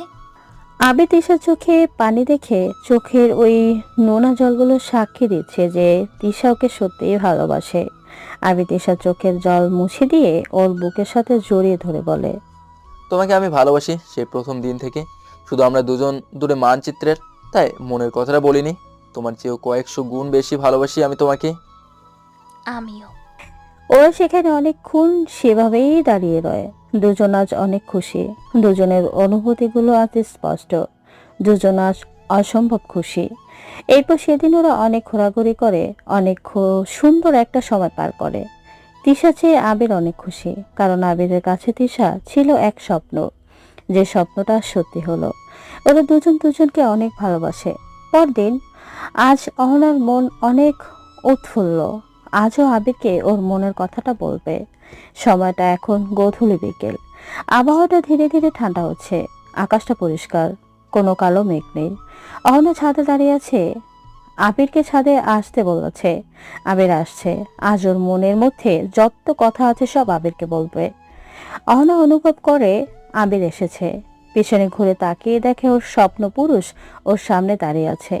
আবির বলে, মা বললো তুমি নাকি ডেকেছো? জি, একটা কথা বলার ছিল আমার আপনাকে। তাই? আমার যে বলার ছিল। আচ্ছা তুমি আগে বলো। না না, আপনি। না তুমি আগে। হুম, আপনি আগে, প্লিজ বলেন। আচ্ছা বলছি, জানো আমি একজনকে খুব ভালোবেসে ফেলেছি, সেও আমাকে খুব ভালোবাসে। গতকাল দীর্ঘ 6 মাস পর ও আমাকে বলেছে ও আমাকে অনেক ভালোবাসে। জানো, ও আমার স্বপ্ন ছিল। আমি আজ অনেক খুশি, অনেক। আবির কথা শেষ করে খেয়াল করো অহনার চোখ অশ্রুতে ভরে আছে, যে কোনো সময় তা গড়িয়ে পড়বে। আবির কিছু বলার আগে অহনা দৌড়ে নিচে চলে যায়। অহনা তো চলে যায়, কিন্তু ওর হাতে থাকা আবিরের জন্য লাল টুকটুকে গোলাপটা মাটিতে পড়ে যায়। আবির গোলাপটা তুলে হাতে নেয়। অহনা কি বলতে চেয়েছিল তা আর বুঝতে বাকি নেই আবিরের। আবির আজ অব্দি অহনাকে সেভাবে দেখেনি, কল্পনাও করেনি। আর অহনা, আবিরের খুব খারাপ লাগছে, কিন্তু কিছু করার নেই।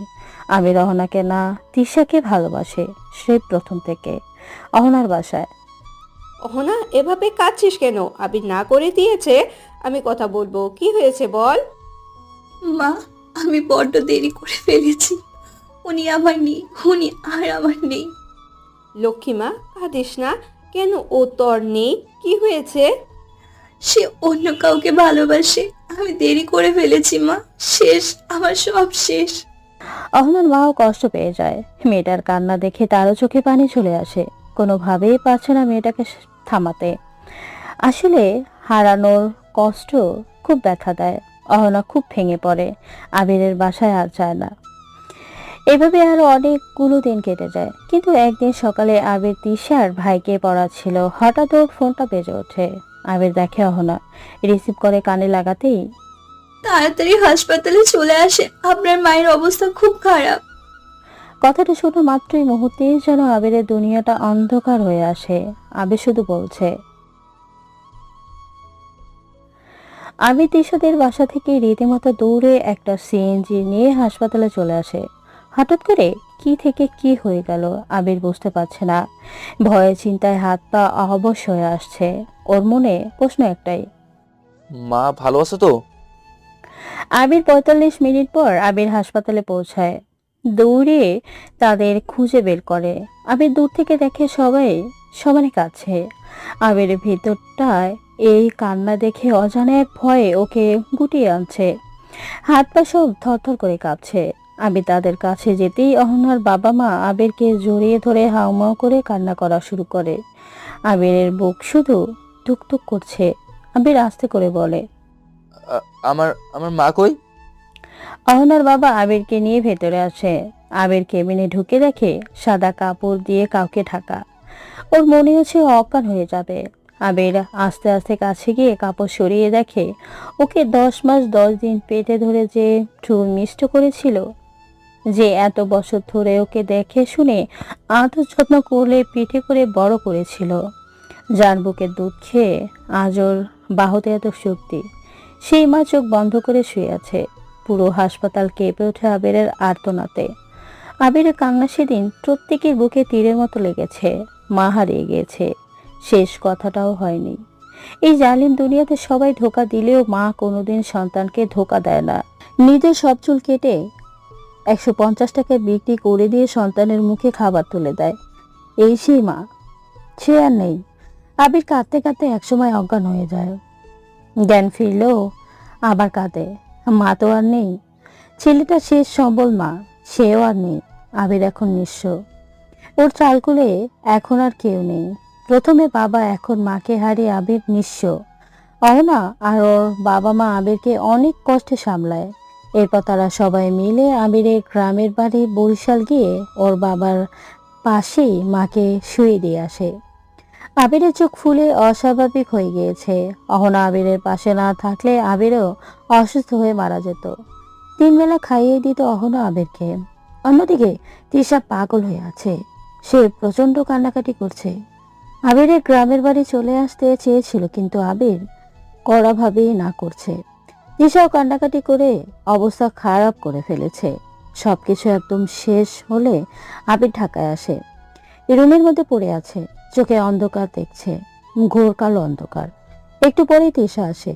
এই কয় মাসে অনেকবার আবিরের মায়ের কাছে এসেছে, দেখা করছে, গল্প করেছে। তৃষা আসলে আবির ওকে জড়িয়ে ধরে অনেক কাঁদে। আবিরের মনের মানুষ যদি এখন কেউ থেকে থাকে তাহলে তৃষা। যদিও আবিরকে ধরে অনেক কান্না করছে, তৃষা আবিরকে শান্ত করার চেষ্টা করছে। আবির কেঁদেই যাচ্ছে।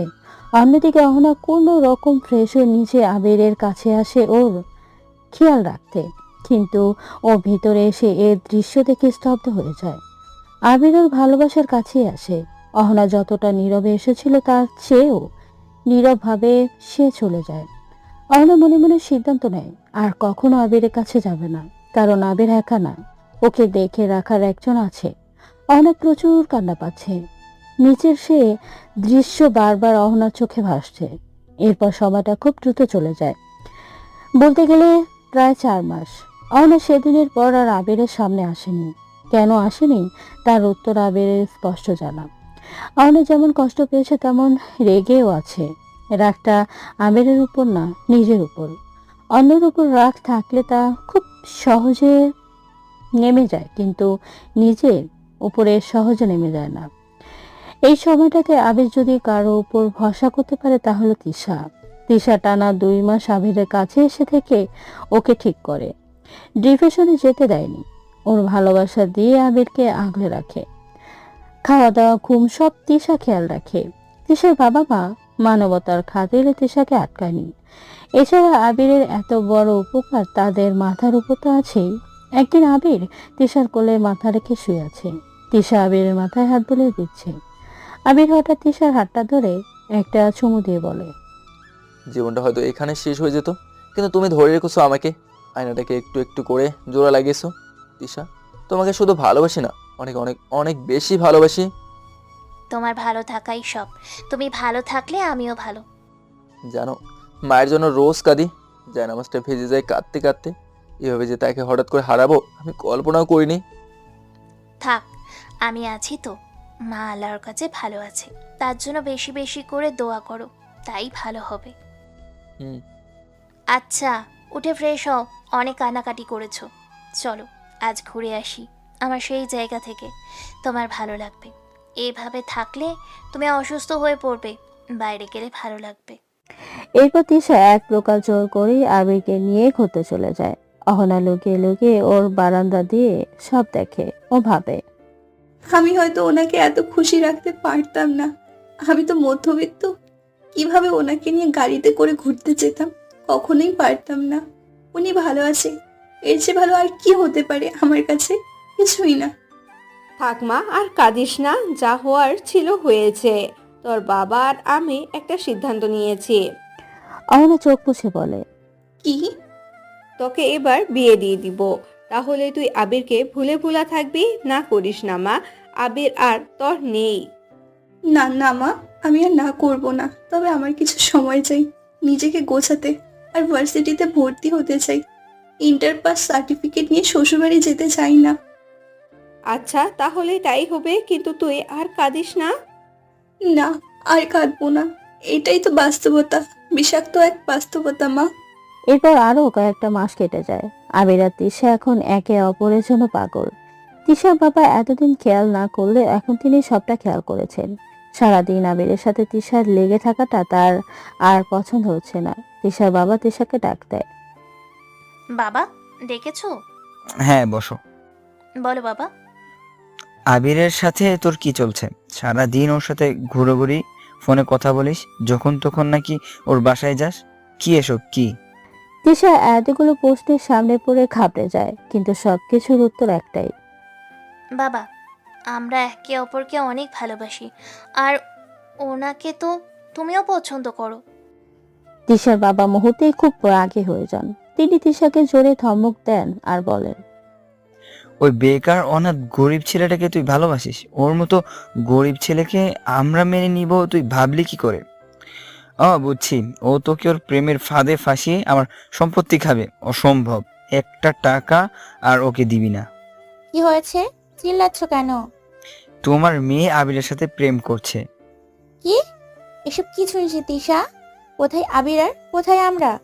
সমাজে আমাদের একদম নামদাম আছে? ওর এখন কেউ নাই। সমাজ কি বলবে? তুমি কি পাগল হয়ে গিয়েছো? একটা চাকরি পর্যন্ত নেই, বেকার ছেলে। তিশা কান্না শুরু করে। ও অনুনয় সুরে বলে, বাবা, ও খুব ভালো, আমাকে অনেক হ্যাপি রাখবে। আমার হোটেলে থাকো খাও তো বুঝো না বাইরের দুনিয়াটা কত কঠিন। মাথার উপর তখন এসি না ফ্যান ঘুরবে, ব্র্যান্ডের দামি দামি জামা না ময়লা পুরনো জামা পরতে হবে। কিছু হলেই তখন আর রেস্টুরেন্টে যেতে পারবি না। এত আরাম আয়েশ বড় হওয়া, তুই কোনো দিন ওইখানে থাকতে পারবি না। 1000 বার পারবো, আমি ওনাকে ভালোবাসি। প্লিজ তোমরা বোঝার চেষ্টা করো, ওনাকে ছাড়া আমি এক মুহূর্ত বাঁচবো না। তৃষার মা, আমার পরিচিত এক বন্ধু আছে আমার মতোই, ওর ছেলে অস্ট্রেলিয়া থেকে এসেছে। আমি কথা বলে তৃষার সাথে আমার বন্ধুর ছেলের বিয়ে দিয়ে দিব। তুই রেডি থাক তৃষা, খুব শীঘ্রই তোর বিয়ে। বাবা প্লিজ, দোহাই লাগে, এমন কইরো না প্লিজ। তোর জন্য যেটা ভালো আমরা সেটাই করব। আমরা তোর বাবা মা, আমরা জানি তুই কেমন। যে মেয়ে এসি ছেড়ে রাতে ঘুমাতে পারে না, সেই মেয়ে যে ফ্যানের নিচে থাকবে তা অসম্ভব ব্যাপার। আর আমরা জেনে শুনে তা মেনে নিতে পারবো না। উনি আমার সাথে এখানেই থাক, সমস্যা কি? দেখেছো ওর সাহস? সমাজে আমাদের মান সম্মান সব শেষ করতে চাচ্ছে, ঘর জামাই করে রাখবে। ছি, তুই রেডি হ, তোর বিয়ে এবার আমি দিবই, এটা আমার চ্যালেঞ্জ। তাহলে আমিও আবিরকে বিয়ে করে ছাড়বো, এটাই আমার চ্যালেঞ্জ। আমি সব মানিয়ে নিব। যা এখান থেকে, নিজেকে গুছিয়ে রেডি কর। তিশা দ্রুত রুমে গিয়ে দরজা দিয়ে আবিরকে কল দেয়। হ্যাঁ তিশা বলো। আমাকে বিয়ে করতে পারবেন? হ্যাঁ পারবো, কিন্তু কেন, কি হয়েছে? বাবা আমার বিয়ে ঠিক করছে, আমাকে নাকি আপনার সাথে কোনোভাবে বিয়ে দিবে না। আমি আপনাকে ছাড়া কাউকে বিয়ে করব না। দাঁড়াও, আমি তোমার বাবাকে বলছি। আপনি যেভাবে হোক তাকে মানাবেন। আচ্ছা। আবির তিশার ফোন কেটে ওর বাবাকে কল দেয়। ওর বাবা ফোন ধরতেই বলতে শুরু করে, ওই ছোট লোকের বাচ্চা ফকিন্নি, রাস্তার ছেলে তুই আমার মেয়েকে ফাঁসিয়েছিস আমার সম্পত্তির লোভে। কখনোই না, আর জীবনে আমার বাসায় আসবি না। আমার টাকায় চলে আমার বুকে চাকু মারিস। ফকিন্নির বাচ্চা, লজ্জা করে না? একদম মেরে ফেলবো আমার মেয়ের দিকে আবার নজর দিলে। ওর বিয়ে সামনে, যদি কোনো কাহিনী করিস, খবর আছে। তিশার বাবা ঠাস করে ফোন রেখে দেয়। আবির নিজের কানকে বিশ্বাস করছে না তিশার বাবা যে এইরকম একটা রূপ আছে তাও কল্পনাও করেনি। আবির তিশাকে হারাতে চায় না, তিশা ছাড়া ওর কেউ নেই। আবির এক মুহূর্ত সময় নষ্ট না করে তিশার বাসা যায়, কিন্তু ওদের দারোয়ান আবিরকে মারছে। তিশা জানালা দিয়ে সব দেখে, সাথে ওর বাবা মাও। ও কাঁদতে কাঁদতে বলে, বাবা, আমি রাজি, আমি তোমার সব কথা শুনবো, তুমি আর ওনাকে মেরো না। ওই ছেড়ে দে, জীবনটা ভিক্ষা দিলাম, যা এখান থেকে। আবির মার খেয়ে উঠে দাঁড়ায়। তিশা বলে, আপনি চলে যান, আমি আপনার কেউ না, আপনাকে আমি বিয়ে করব না, চলে যান এখান থেকে। আবির স্তব্ধ হয়ে দাঁড়িয়ে আছে। একে শুনলো তিশা ওকে এসব কি বলছে। আবির চোখ দিয়ে অঝরে পানি ঝরছে। সবাই চলে যায়। আবির মার খেয়ে একা দাঁড়িয়ে আছে, কেউ সাথে নেই ওর। তিশা এমন করবেও কল্পনাও করেনি। হঠাৎই আবিরের ফোনটা বেজে ওঠে। তিশার কল। আবির তাড়াতাড়ি রিসিভ করে। তিশা কাঁদতে কাঁদতে বলে, আমাকে মাফ করে দেন, আমি আপনাকে ভালোবাসি, আপনাকে বাঁচানোর জন্য মিথ্যে বলছি। আমি এখন অভিনয় করছি যাতে পালাতে পারি। আমি সন্ধ্যায় বাসা থেকে পালাবো, আপনি বাসার পিছনে থাকবেন, গয়না গাটি টাকা পয়সা যা আছে সব নিয়ে আসবো। তিশা, আমি হয়তো নিঃস্ব, গরিব, তাই বলে তোমার বাবার টাকা দিয়ে আমি আমাদের জীবন শুরু করব? তা কখনো হয় না। তুমি জামা কাপড় ছাড়া আর একটা জিনিসও আনবে না, এগুলোর প্রয়োজন আমার নেই। আমি শুধু তোমাকে ভালোবাসি, টাকা পয়সা কেনা আমার শুধু তুমি হলেই হবে, আর কিছু চাই না। ঠিক আছে, তাহলে তাই হবে। আমরা আজ রাতেই বিয়ে করব, আমি তোমাকে আমার বউ করেই বাসায় নেব, আমি সব ব্যবস্থা করতেছি। ঠিক আছে, আমার খুব ভয় করছে, যদি আজ পালাতে না পারি হয়তো এটাই আমাদের শেষ কথা। আমি অপেক্ষা করবো তিশা। আমি আসবো। এখন সন্ধ্যা। তিশার ফোনটা সে কখন থেকেই অফ। আবির ওদের বাড়ির পেছনে দাঁড়িয়ে আছে। ও শুধু ভাবছে, তিশা কি পালিয়ে আসতে পারবে, নাকি আমার ভালোবাসা শেষ এখানেই? অনেকক্ষণ হলো তিশার কোনো খবর নেই। আবিরের খুব চিন্তা হচ্ছে, অস্থির অস্থির লাগছে, গলা শুকিয়ে আসছে। জীবনটা হঠাৎ এভাবে ওলটপালট হয়ে যাবে আবির কখনো ভাবেনি। ওর মনটা যখন হার মেনে আসছিল ঠিক তখনই কেউ এসে ওকে পিছন থেকে জড়িয়ে ধরে, আর সেই চিরচেনা কণ্ঠ দিয়ে বলে, আমি এসেছি। আবির চোখ বন্ধ করে। দু ফোঁটা প্রশান্তির অশ্রু ওর নয়ন থেকে গড়িয়ে পড়ে। ও মুছে নেয়। থাক না এত খুশির অশ্রু। আবির তিশার দিকে ফিরে তাকিয়ে দেখে ছোট্ট একটা ব্যাগ হাতে ওর সবচেয়ে প্রিয় আর শেষ সম্বল মনের মানুষটা মায়াবী মুখখানা নিয়ে ওর দিকে তাকিয়ে আছে। আবির তিশাকে কতক্ষণ জড়িয়ে ধরে, তারপর বলে, চলো নতুন জীবন শুরু করি। তিশা উজ্জ্বল হাসি মুখে বলে, চলুন। এরপর আবিরের ঠিক করে রাখা একটা কাজে অফিসে ওরা চলে যায়। সেখানে আবিরের বন্ধু আর তার স্ত্রী উপস্থিত ছিল। তাদের সাক্ষাতে ওরা দুজন বিয়ে করে ফেলে। দোস্ত, এই না কিছু টাকা, এটা তোরই দেওয়া আমাকে। ঠিক এরকম একটা সময় তুই আমাকে টাকা দিয়েছিলি, আজ আমিও তোকে দিলাম। কি বলে যে তোকে ধন্যবাদ দেবো ভাই, আমার কাছে ভাষা নেই। সত্যি এই টাকাটার খুব প্রয়োজন ছিল আমার। জানি আমি, তাই দিলাম। আর শোন, হ্যাঁ বল। বিড়ালটা আজই মেরে দিস। তোর বেটা কি যে বলিস না। তা ভাবি, আমরা আসি। আপনাদের সাংসারিক জীবন সুখের হোক সেই দোয়া করি। জি ভাইয়া, দোয়া করবেন। কিছু লাগলে নির্ভয়ে বলিস। আচ্ছা দোস্ত। অন্যদিকে তিশার বাবা মা তিশাকে খুঁজে পায় না, কিন্তু তিশার রুমে একটা চিঠি পায়। সেখানে লেখা ছিল, আমাকে খুঁজতে এসো না, আমরা আজ বিয়ে করব, পারলে আমাদের জন্য দোয়া কইরো তোমরা। বাবা, আবিরকে তুমি লোভী বলেছিলে তাই না? দেখো, ও একটা টাকা কিংবা গহনা কিছুই আনতে দেয়নি, সে শুধু আমাকে চেয়েছে আর আমি তার কাছেই এসেছি। আর হ্যাঁ, ওনার কোনো ক্ষতি যদি তোমরা করতে আসো তাহলে জেনে রেখো আমাকে চিরতরে হারাবে। কি ভাবছো? যাও ওকে ধরে নিয়ে আসো, তোমার লোকেদের খবর দাও। না নিলয়ের মা, তিশা আজ থেকে আর আমাদের মেয়ে না। ও আমাদের জন্য মরে গিয়েছে। আমার যা আছে সব নিলয়ের। তিশা নামে আমার কোনো মেয়ে নেই। ও বাস্তবতা কি বুঝেনি, এবার বুঝবে। আবির আর তিশার বিয়ে হয়ে গিয়েছে। ওরা রিক্সা করে বাসা যাচ্ছে। আবির তিশার হাতটা ধরে আছে। তিশার আজ খুব লজ্জা লাগছে, একটা অন্যরকম অনুভূতি হচ্ছে। পালিয়ে বিয়ে করা তিশার এক স্বপ্ন ছিল। অনেক সিনেমাতে নায়ক নায়িকা পালিয়ে বিয়ে করে, আজ ওরাও পালিয়ে বিয়ে করলো। তিশা মিটমিট করে হাসছে আর লজ্জা পাচ্ছে। আবির সবটা বুঝতে পারছে। ও তিশার হাতটা শক্ত করে ধরে আছে।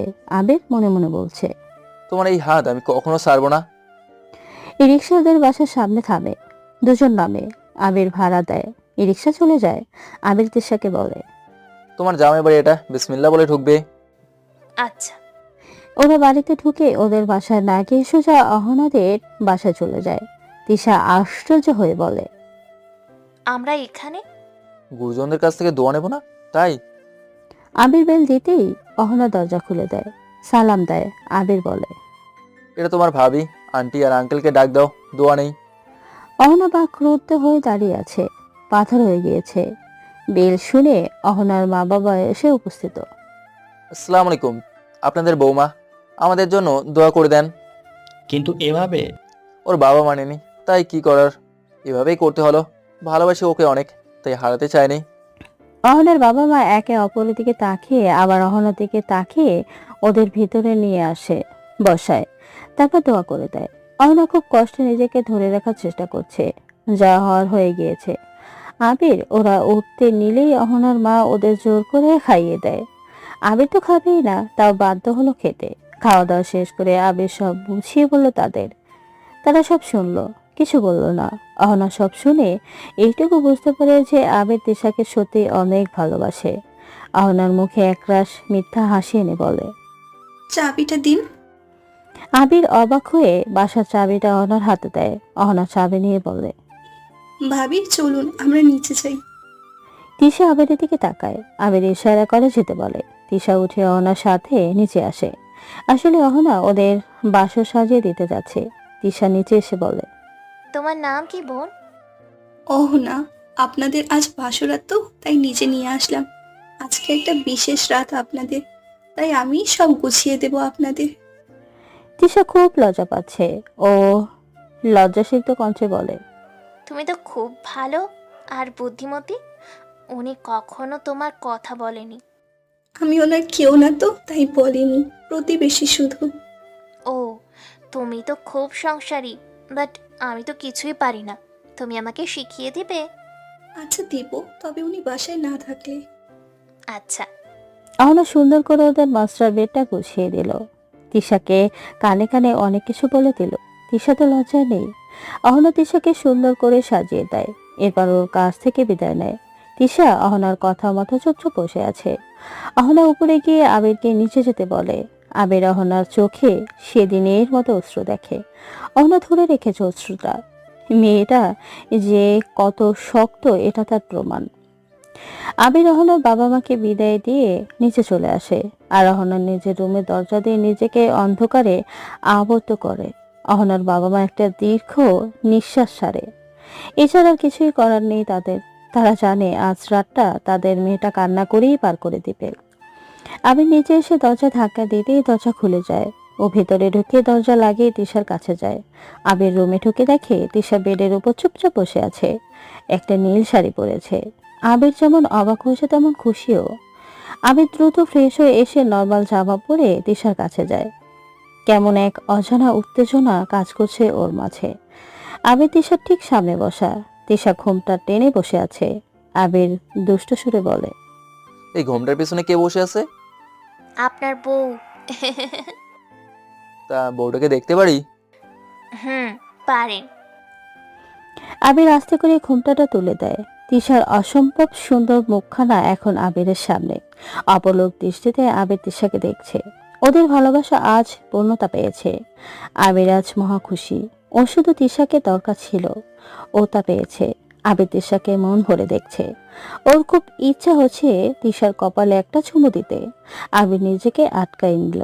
তিশার কপালে চুমু দিতে গেলেই তিশা হঠাৎ করে শুয়ে পড়ে। ঘটনা আকস্মিকতায় আবির তিশার উপর পড়ে যায় আর চুমুটা কপালে না পড়ে তিশার মিষ্টি ঠোঁটটায় গিয়ে পড়ে। দুজনেই লজ্জায় শেষ হয়ে যায়। কিন্তু এরপর আস্তে আস্তে সব লজ্জা দূরত্ব শেষ হয়ে যায় ওদের মাঝে। একে অপরকে একদম আপন করে নেয় ওরা। তিশা আবিরকে ছাড়িয়েই না। বেচারার উপর দিয়ে খুব ধকল যাচ্ছে। পরদিন সকালে ওদের মধুর ঠাট্টা শেষ হয়। তিশার প্রতি আবিরের ভালোবাসা এখন আরো অনেক গুণ বেড়ে গিয়েছে। আবির তিশাকে রেখে ঘুম থেকে উঠে নাস্তা বানাতে যায়, কারণ ও জানে তিশা রান্না করতে পারে না। আবির নাস্তা বানিয়ে তিশার কাছে আসে। কিউতি পাই, এই যে কিউতি পাই, ওঠেন এখন, নাস্তা করবেন না? আর একটু ঘুমাই না। না না, সকালে 11টা বাজে, ওঠো। তিশা আস্তে আস্তে চোখ মেলে তাকায়। আবিরের চোখে চোখ পড়তেই ও খুব লজ্জা পায়। আবির তিশাকে জড়িয়ে ধরে তিশার লজ্জায় মুখ লুকায়। ফ্রেশ হও, নাস্তা করবে? শাওয়া নিব। আমিও একসাথে নেবো, চলো। ইস, শখ কত। হ্যাঁ, অনেক শখ, চলো পূরণ করি। আবির তিশাকে কোলে তুলে নিয়ে গোসল করতে চলে যায়। এরপর ওরা ফ্রেশ হয়ে আসলে নাস্তা করতে বসে। তিশা নাস্তা খেয়ে অসহায়ভাবে বলে, আমি তো এগুলা খাই না, আমি ব্রেড আর জ্যাম খাই শুধু। আচ্ছা, আজ শুধু খাও, কাল এনে দেবো।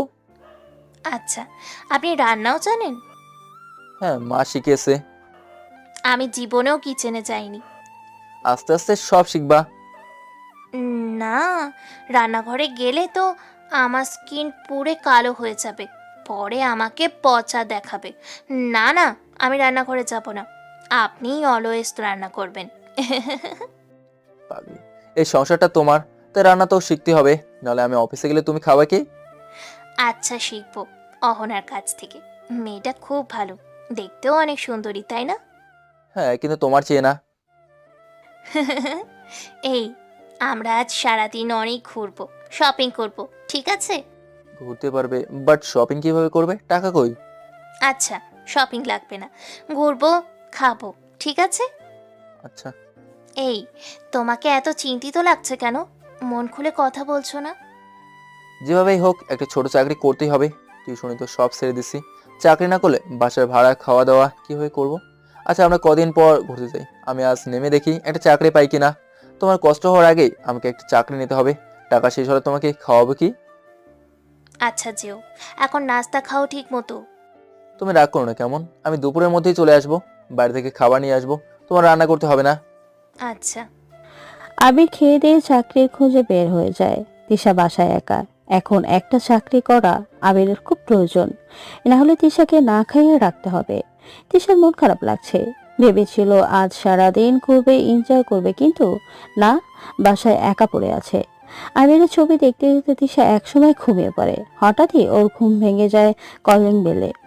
ঘড়িতে তাকিয়ে দেখে দুপুর 2:45। তিশা দরজা খুলতেই ওকে আবির জড়িয়ে ধরে। তিশা অবাক হয়ে যায়। আবির তিশাকে নিয়ে ভেতরে এসে খুব খুশি হয়ে বলে, আমি চাকরি পেয়েছি, ইয়ে। তিশাও অসম্ভব খুশি হয়ে যায়। ও বলে, কোথায়? বেতন কত? একটা গার্মেন্টসে, মাসে 16,000 টাকা দেবে, ভাড়া 8,000, বাকি 8,000 দিয়ে আমাদের বেশ চলে যাবে, ইয়াহু। আবির যতটা খুশি হয়ে বলল, তিশা ততটা খুশি হলো না। ও মন খারাপ করে বলল, গার্মেন্টস মাত্র 16,000? আমার শপিং, ঘোরাঘুরি, খাওয়া দাওয়া তো কিছুই হবে না, ধুর। আবির অবাক হয়ে যায় তিশার কথা শুনে। আবির তিশাকে নিয়ে বিছানায় বসিয়ে বলে, রাগ করো না, আস্তে আস্তে আমাদের সব হবে। জীবনটা তো শূন্য থেকেই শুরু হয়, তাই না? আমরা আস্তে আস্তেই সব বানাবো। আমি একটা বড় চাকরি করব, তখন তুমি যা ইচ্ছে করো। তবে এখন আমাদের একটু ত্যাগ করতে হবে, আর এসবের চেয়ে ভালোবাসাটা বড়, তাই না? হুম। মন খারাপ করে না, এ দেখো তোমার জন্য হাজির বিরিয়ানি নিয়ে আসছি, সেই পুরান ঢাকা থেকে, খেয়ে দেখো, অসম্ভব মজার। তিশা এবার কিছুটা খুশি হয়, তা দেখে আবিরও। তুমি বসো, আমি ফ্রেশ হয়ে এসে খাবার দিচ্ছি। আমিও ফ্রেশ হব, ঘুমিয়েছিলাম তো।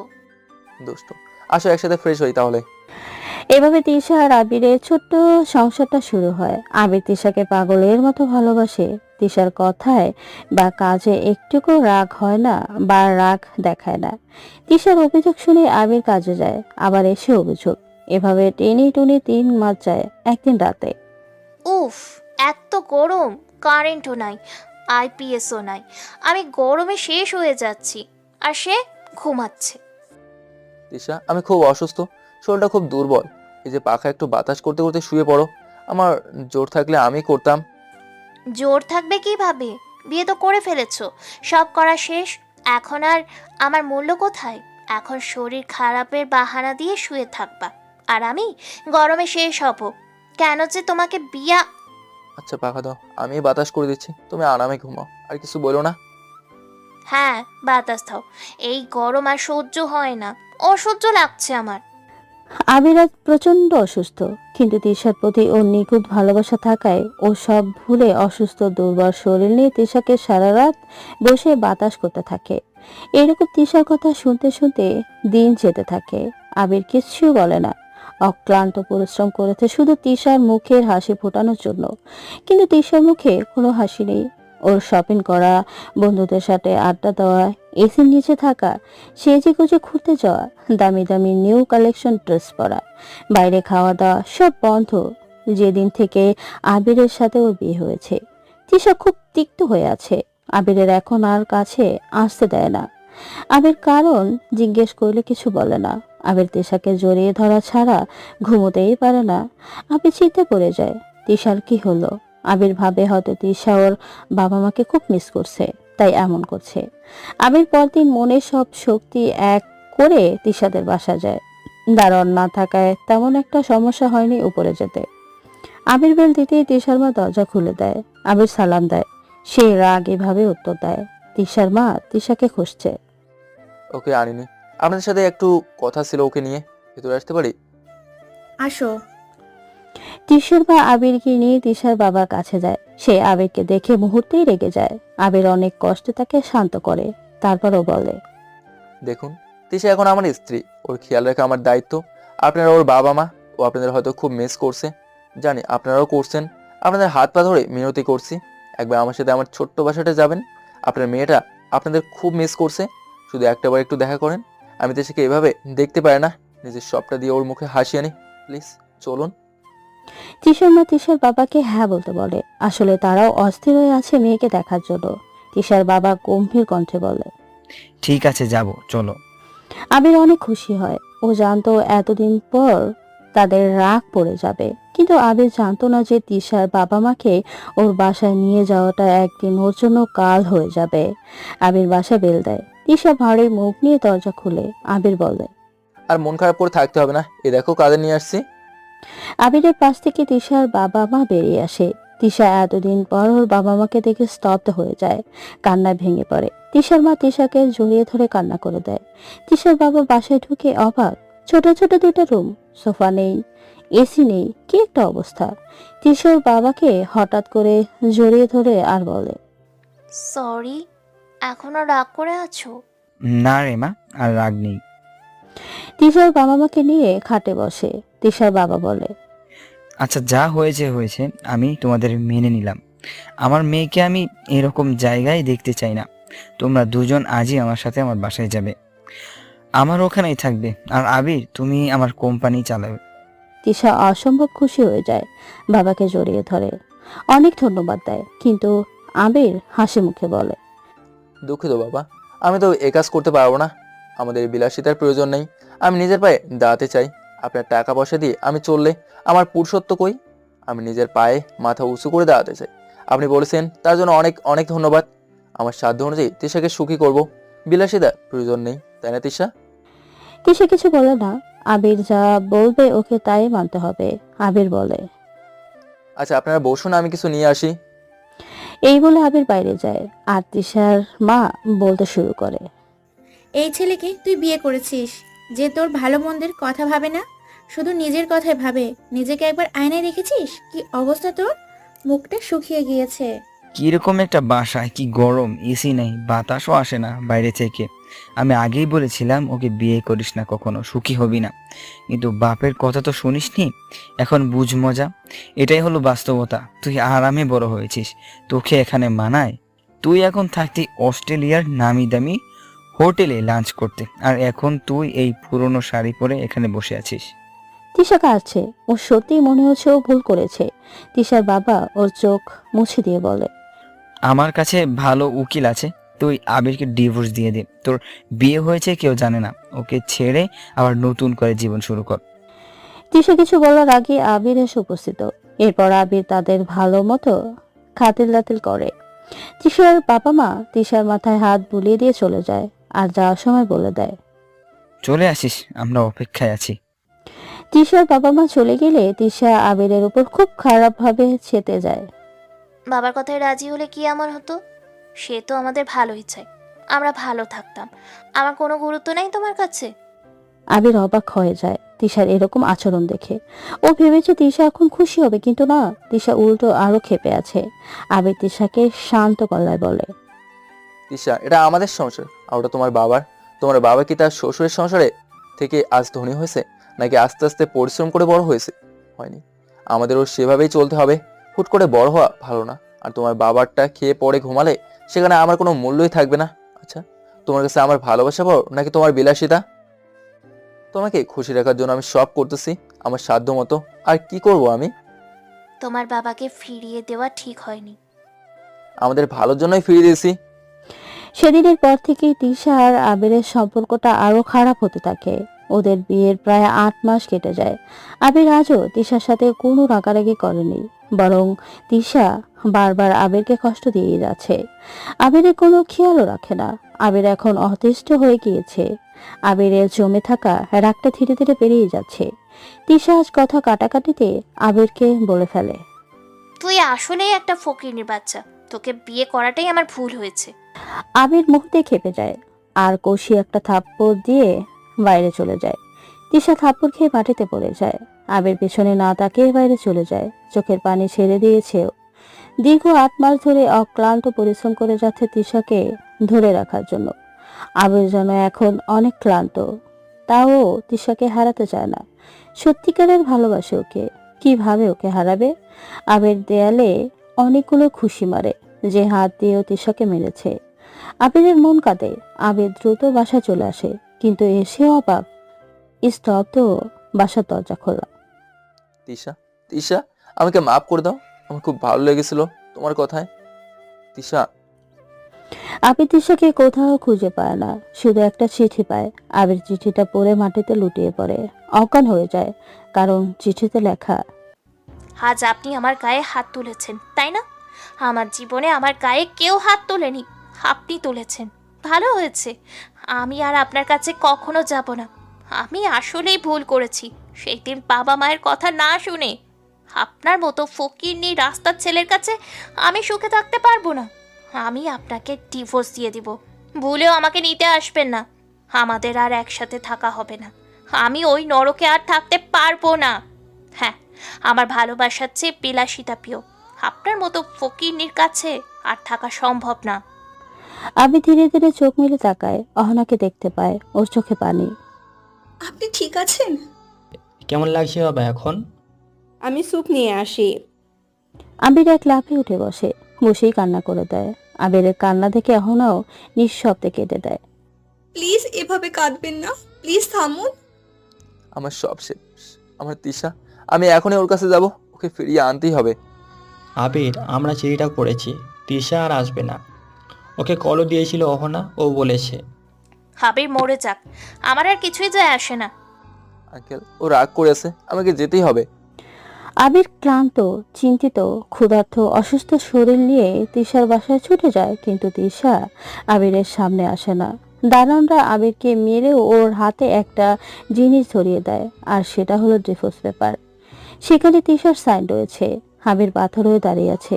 আজ তিশাও আর তার পাশে নেই। কেউ নেই, আর কেউ নেই। আবিরের চোখের পানিগুলো টপ টপ করে পড়ছে। তার মানে অনেক আগে থেকেই তিশা ওকে ছাড়তে চেয়েছে, না হলে এত তাড়াতাড়ি ডিভোর্স পেপার আসে কি করে?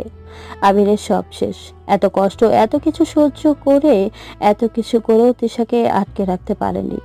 আর এসব কিছু হয়েছে শুধু টাকার জন্য। বেকারত্ব, গরিব, দারিদ্রতা। তিশা আবিরের সব ছিল। তিশা এরকম করবে আবির ভাবেনি। আবিরের সামনে এখন একটাই পথ, মৃত্যু। আবির বাসা যায়। আস্তে আস্তে ডিভোর্স পেপারটা নিয়ে ছাদে ওঠে। তিশার সাইন চাইতেও এই ডিভোর্স পেপারে ও দিবে সাইন। ওর রক্ত রঞ্জিত করে দিবে এই ডিভোর্স পেপার। আবির ছাদে উঠে রেলিং এর উপর উঠে দাঁড়ায়। শুধু এক পা, মাত্র এক পা বাড়ালে সব শেষ। সবার জীবন থেকে আবির নামটা মুছে যাবে। আবির দাঁড়িয়ে আছে। শেষ সময় এসে পুরনো সবকিছু মনে করার চেষ্টা করছে। বাবা মায়ের যত ভালোবাসা, মায়ের শেষ মুখখানা। তিশার কথা মনে করতে চায় না ও। জীবনের শেষ মুহূর্তটা শুধু ওর বাবা মার জন্য। আবির আকাশের দিকে তাকিয়ে বলে, বাবা মা, আমি আর একা থাকতে পারবো না। ভেবেছিলাম ও আমাকে ভালো রাখবে, কিন্তু সবটাই মিথ্যা ছিল। আমি আসছি তোমাদের কাছে, আমি আসছি। শেষ সময় আমি চোখ বন্ধ করে পা বাড়াচ্ছে। থুকথুক থুকথুক সময়টা পুরো নিস্তব্ধতা ছেয়ে গেছে। সময় যেন শেষের অপেক্ষা করছে। আমি যখনই পড়ে যাবে ঠিক সেই মুহূর্তে কেউ ওকে পেছন থেকে জোরে টান দিয়ে ছাদের উপর থেকে ফেলে দেয়। আমি তাকিয়ে দেখে অহনা। অসম্ভব ভয় আছে মেয়েটা। অহনা কান্না করতে করতে আবিরকে মারতে শুরু করে। এক পর্যায়ে মারা বন্ধ করে ওকে নিজের সাথে শক্ত করে জড়িয়ে ধরে, খুব শক্ত করে। আবির বাকরুদ্ধ হয়ে আছে। অহনা আবিরের মুখে অজস্র চুমু দিয়ে খুব কান্না করতে করতে বলে, কি করতে চাচ্ছিলেন আপনি?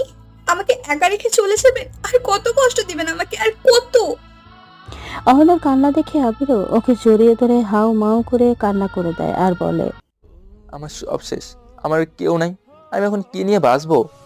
অহনা আবিরের মাথা তুলে ওকে ধরে অঝরে কাঁদতে কাঁদতে বলে, আর কখন বুঝবেন আপনি আমি কতটা ভালোবাসি আপনাকে? আমি কখন? ভালোবাসি ভালোবাসি ভালোবাসি। আমি তোমার ভালোবাসার যোগ্য না, আমি কাউকে খুশি করতে পারি না, আমি ফকিন্নি, আমি রাস্তার ছেলে, বেকার আমি। তুমি আমার কাছে কখনো সুখে থাকবে না। ও পায়নি আমার কাছ থেকে সুখ। সত্যিকারের ভালোবাসায় কখনো আরামায়েশের প্রয়োজন হয় না।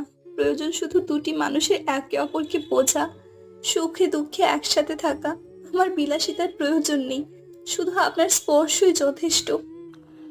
আবিরের বুঝতে বাকি নেই যে ও এতদিন ভুল মানুষটাকে ভালোবেসে এসেছিল, যার কাছে বিলাসিতা আর টাকা দিয়ে কেনা সুখে বড় ছিল। কিন্তু অহনা ওকে সত্যিই ভালোবাসে। আবির বলে, তোমার বাবা মা আমাকে কখনো মেনে নেবে না, কখনো না। বাবাই আমাকে পাঠিয়েছে, সেই আপনাকে দেখেছে। বলুন, আর কোনো সমস্যা আছে? আমি ব্যর্থ অহনা, আমার জীবনে এসে তুমিও না জানি ব্যর্থ হয়ে যাও। আপনার সবকিছু ভাগাভাগি করে নিতে চাই, সবকিছু। আমরা দুজন মিলে আবার জীবনটা সাজাবো। তাও আপনি আর ভেঙে পড়েন না, আর কখনো এমন করবেন না। আপনাকে হারাতে চাই না। আমার হাতটা ধরবেন সারা জীবনের জন্য? আমাকে ওর মতো ছেড়ে যাবে না তো? কখনো না। যতক্ষণ আমার নিঃশ্বাস চলবে এই হাত আমি ছাড়বো না। আমিও। এরপর আবির আর অহনা বিয়ে হয়। অহনা আবিরের আঙ্গোছালো জীবনটাকে সাজিয়ে দেয়। আবির ছোট্ট একটা ব্যবসা থেকে আস্তে আস্তে অনেক বড় একটা ব্যবসা করে। অনেক বড় হয় আবির। আর ভাগ্যর কি খেলা, আজ আবির এত বড় যে আবিরের নিজের মার্কেটে তিশা শপিং করতে এসে কান্না করে, কারণ সে ভালো নেই। আবিরের মতো তাকে কেউ আর ভালোবাসে না।